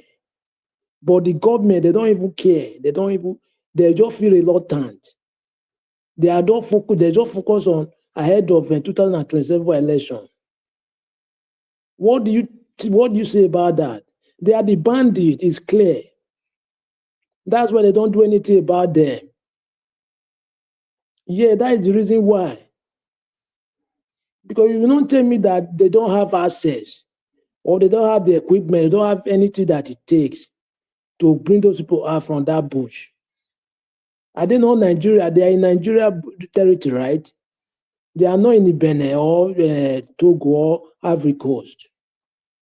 They are the territory there in Nigeria, right? Okay, why can't they search for those people? Probably they are the bandit. Those people, they need to get them out from that place because they are not ready. Those people, they are worse than ever government we have ever have in Nigeria.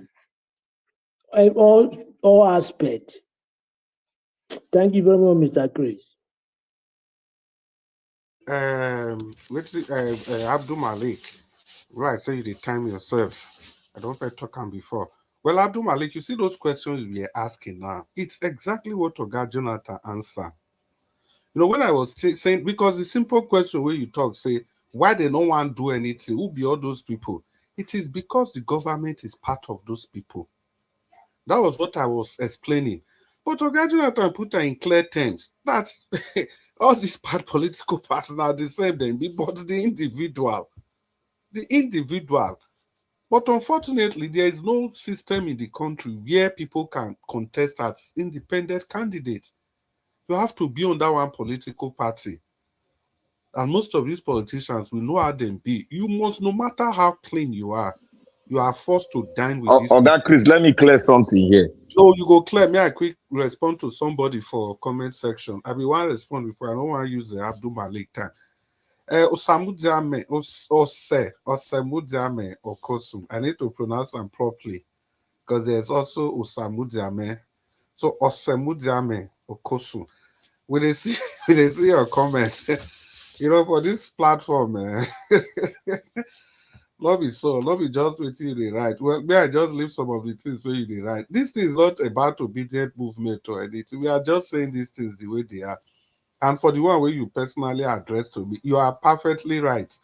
The question where Oga Jonathan asked me, I didn't answer it properly because I misunderstood what Oga Jonathan asked. I was actually thinking that he was talking about the campaign fund. So that was why my response was along the campaign fund. But when Oga Jonathan was talking, he now answered the question that there is nowhere you go appoint campaign director, give who they do campaign. So I asked, oh, now this question, Oga Jonathan, they talk. And because he has answered it, I didn't need to now start correcting myself or whatever. But the reason I'm just telling you these fine details is for you to know that we follow the discussion. He don't already answer them. I don't need to come the do like say, okay, why? No, he has answered it. The most important thing is to get information across, irrespective of whoever is putting that information across. It's not a place to demonstrate superior knowledge. So, Osemujame, I hope so this your chat, not be hatred for Obidient and the Peter Obi supporters. So, You get right to hate now. You get right to hate anybody. Don't even bother yourself about anybody hating us. It's just that's their prerogative. I don't give a hook about that. What I give a hook about is Nigeria to be free. The point I'm making there is that make them just make the commentary there as they call them again, as civil as possible. Yeah, you're right. You're right. And way you're right. Make them as civil as possible. Express you're your right. view. This Nigeria Watch platform. Express you're right. view. Express it right. all civility. Back part, I beg 1 minute. See, in election, there are some kind of things we have our tactics. The people that win election, the people that really win this, we will talk say, okay, now media. But people that do the job are the spokesperson. They are the spokesperson of the campaign that do the job.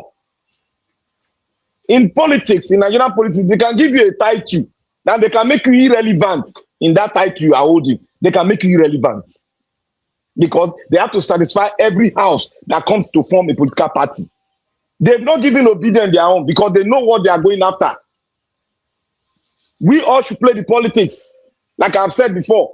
Get down to who wins the politics. Who wins the politics are the people they recognize, not all these media, whatever, not the Aso Rock. We have not got into Aso Rock, where one man will say it's the media head. He started taking the pace. It not go happen for Nigerian politics. The spokespersons, the finance, and the president candidate are the one at the front of to the whole world so that they can talk to us. Simple. Let us not fight over riffraff. Thank you. Thank you, Oga Black Panther. Ladies and gentlemen, I think we've come to the end of the broadcast today. Mr. Nanjawatch, we overshot the time with 6 minutes, and thank you that you didn't come to ring the bell on our head. I think this was Samujamo because maybe this guy don't come our platform. In fact, he joined us discuss now. I think 2 years ago or thereabout. I think it's the same person. He has been a panelist sometimes. I think I remember him. I hear one of the gossip me and say I not come. Yeah, that was thank you. We doesn't tell you say thank you, say you give us 5 minutes. Okay, we tell you say we enjoy the light to wait. 6 minutes extra, Mr. Nanjawas, thank you. So I you the company before. Well, if now you may you find your way, come. That name rings a bell. Mr. Nanjawas, once again, thank you so much. And good evening. Yeah. Thank you very much, Oga Chris. Thank you very much. I appreciate you. Thank you, Black Panther. Thank you, Oga Jonathan, Madam Adama, Abdul Malik. Thank you very much, everyone that came in today. Yes, thank you very much. I got a missed call from our Papa. Let's see if he's there to speak now quickly. If he's there, let's see. sharply. If he's not there, then I'm done. I'm only returning his call so that I can speak. While it was calling in, that was when you guys were having a heated submission. So hopefully it can pick because our papa might go and return my call now after we don't dey sleep, don't even dey dream. You know? Okay, our papa is not there. Fortunately, I did my part. Thank you very much, my people. I appreciate you all. Time to round up this show right now. Okay, Papa, are you there? Hello? Yes, sir. Are you there? Yes, I'm here. Thank you, sir. You called. We're returning your call. Everybody's listening to you. Okay, it's a surprise. I didn't know. I was relaxing listening to what's going on. Welcome. Thank you very much. I just called to add a voice. Just 2 points, which is one on VDM. I want to thank VDM very well for that step he took. He came into Nigeria boldly, like the VDM I have seen it to be, without any fear. As he was stepping into the airport, he had already asked his followers to come around. And what they are doing there is so impressive to me. I appreciate it. People should support him and see that it's true. They should continue to increase his number, even though Madam Deborah was saying the number is few. The important thing there is, did he come out or not? And our people really making points. Their points are very clear. Terrorism should stop. Tinubu should go. All the negativities that we've been fighting against should get out of Nigeria, and that's a very good step. So, if anybody says what he's doing is wrong, let that person tell us what Nigeria should do. That is the point. But what I wanted to add to that is, there was a voice that you presented and then you say Fulani points. It was very clear that that person is Fulani. So let us know what we are battling with in Nigeria. VDM came out to tell people to please ask Tinubu either to do something or get away. And one Fulani young man came out here to ask VDM that what is he doing in Abuja? Is Abuja Edo State? Abuja is the capital city of Nigeria. If he does not know, let him know now. Abuja belongs to Nigeria. Nigerians are in Abuja. Everybody has the right. It's like what is going on in Lagos now since after General Babangida moved the capital out of Lagos. Tinubu now claims that Lagos belongs to him. Is the one that is making Lagos whatever Lagos is. That is a blatant lie. It's a very big lie. And a young man is telling VDM that he should leave Abuja before he comes into Abuja. Who is he? Let him come into Abuja, let him counter VDM. Let Nigeria see what exactly he's up to. Then we will tell him why we are fighting to get a better Nigeria. That is one point I want to make here. The second point I'm making is concerning this loud-mouthed person. Please permit me. I may be a little vulgar here. You see, Kenneth will be like a pig that he is. With that mouth that is speaking from both sides, every side of his mouth is running speeds. And he wants to think he's still relevant. He's no longer relevant. He has lost his relevance right from the day he came out here. That last interview he made, calling Obi, what all manners of names he called Obi. Let him go and bury his head in shame. Let him bury his head in shame. I could have a lot to say abuse to him, but he's a disgrace. And look, I'm sure he will hear it. Kenneth Okonkwo, I'm from Nigeria. You are a disgrace to Nigeria, you are a disgrace to people. You say you are fighting for Igbo. No, you are not. You are fighting for your stomach. and you are fighting for your pocket. That's what I'm saying. I'm not seeing any other thing than that. If you are fighting for Igbos, you will suffer good. You are looking for money. Tell Atiku to pay you. But leave Obi alone and campaign for Atiku. If you win, fine. If Obi wins, fine. You cannot come out here and be using Obi to run on the floor because you want Atiku to buy you maybe the duplex you were asking for. May God have mercy on Nigeria. Like that what? Please, I don't know. I think it is time we drew Kenneth Okonkwo behind the decision. Don't share him. I think that's the right language. Kenneth Okonkwo needs to be shared. He is not relevant anymore. He has finished himself. He has shot himself in the leg. And I don't think he has anywhere to go anymore. If we go out now, it is better. Guala is better than Okonkwo. Because it's a disgrace. I don't even know how to present it. But please, that's just the point I called to make. All right. Okonkwo and make it himself in shame. God bless you for calling me back. I that. Not so, I thought you were, I was not business, so I sent a clip to you there, so in case you see it, maybe. Thank you, So sir. please, I greet everybody. Sorry, I did not go through the protocols. You people should forgive me. God bless Bobby Diaspora. Bless all the members of your platform. I am with you people here 24 hours. Amen. Thank you very much. Thank you, sir. Yes, sir. God continue to give you and give you the wisdom. Stand against anybody who wants to challenge whatever you are doing there. I will always support with my voice anytime. Thank you, sir. Thank you. Yes, sir. Yes. Thank you, sir. Amen. All right. Yes, that call was very, very important. You know, I know that our Papa can call anytime. Sometimes the time might not be right. So I just wanted his voice to be there.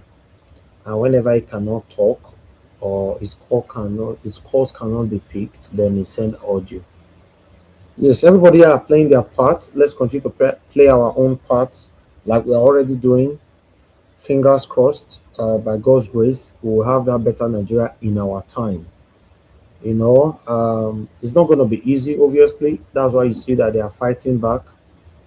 You know, but regardless of what, let's be united, because I can see a lot of division amongst Nigerians. We all are divided. You know, the weight that VDM pulled, you know, in Abuja, I can already see one or two persons trying to say different things from another platforms. It's very unfortunate, but this is it. Nigerians they have energy to criticize each others, but they are very, very lazy to talk about the government, to call the government out to do the right thing. But their energy is based on destroying each other, you know, and all that. So that's what many of them are good at. But regardless of what, yeah, let's continue to do our part. When I see good things, I talk about it. If it's bad, I also talk about it. I'm not a biased person. I say it how it is. Thank you, my people. I appreciate you all. Mother of all Mommy Diaspora. Thank you very much, Mommy. I appreciate you. Thanks for all that you do for us here daily. And thank you very much, my brother Abu Azi. I appreciate you. Thanks for all that you do. Thank you very much, Mother Peggy Modi, Mother Eugenia, Mother Stella Masevedo, Mike Hogan, Namaro, Mr. Johnson, Emmanuel, Mike Akiambari. I appreciate you all. Oga Kingsley, thank you very much. Pretty AJ, thank you very much. Love Maduka. I appreciate every one of you people. Samudi Ahmed, thank you, thank you, thank you. Wayborn, thank you. I appreciate you all. Help us to press on the like, help us to share. Thank you, everyone, for your time with us today. Endeavor to join us again tomorrow, 7 p.m. Nigerian time. Let's continue from where we stop. Let's continue to talk about the things that's affecting you and I. Remember to press on the like button, help us to share, copy the link, and take with you to everywhere you belong to. Also endeavor to subscribe to our channel. We don't usually say this, we don't remember, but yeah, just do the needful. If you are listening to us right now and you have not subscribed, please endeavor to subscribe to this channel so that you'll be updated. Hit the notification bell as well. You'll be first to get the notification whenever we go live or upload a pre-recorded videos for you. Remember, the 2027 election, presidential election precisely, is around the corner. Let's continue to put our voices together. Let's be united to speak against these people and do the right thing. I appreciate you, all my people. I'm gonna go bless you now. Thank you, Mr. Joseph OG, for the super chat. I'm very, very grateful, sir. Your pocket never ever run dry. Ladies and gentlemen, we've come to the end of this broadcast. See you guys again tomorrow. Fingers crossed, 7 p.m. Nigerian time. Good night. Bye for now.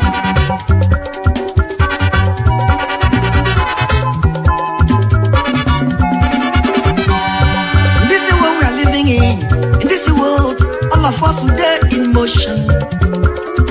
Everybody there in motion. Moving to our various stations. As we there in motion, make we do good to ourselves, yo. Make we do good to our neighbor. Before we reach our station, every walk gets paid. Every walk gets paid. Every walk gets paid. I make a dey fear my God.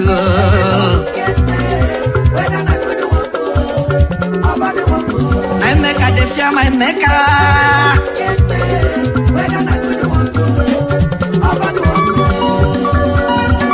Whoever will come and go and song, organize.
My God,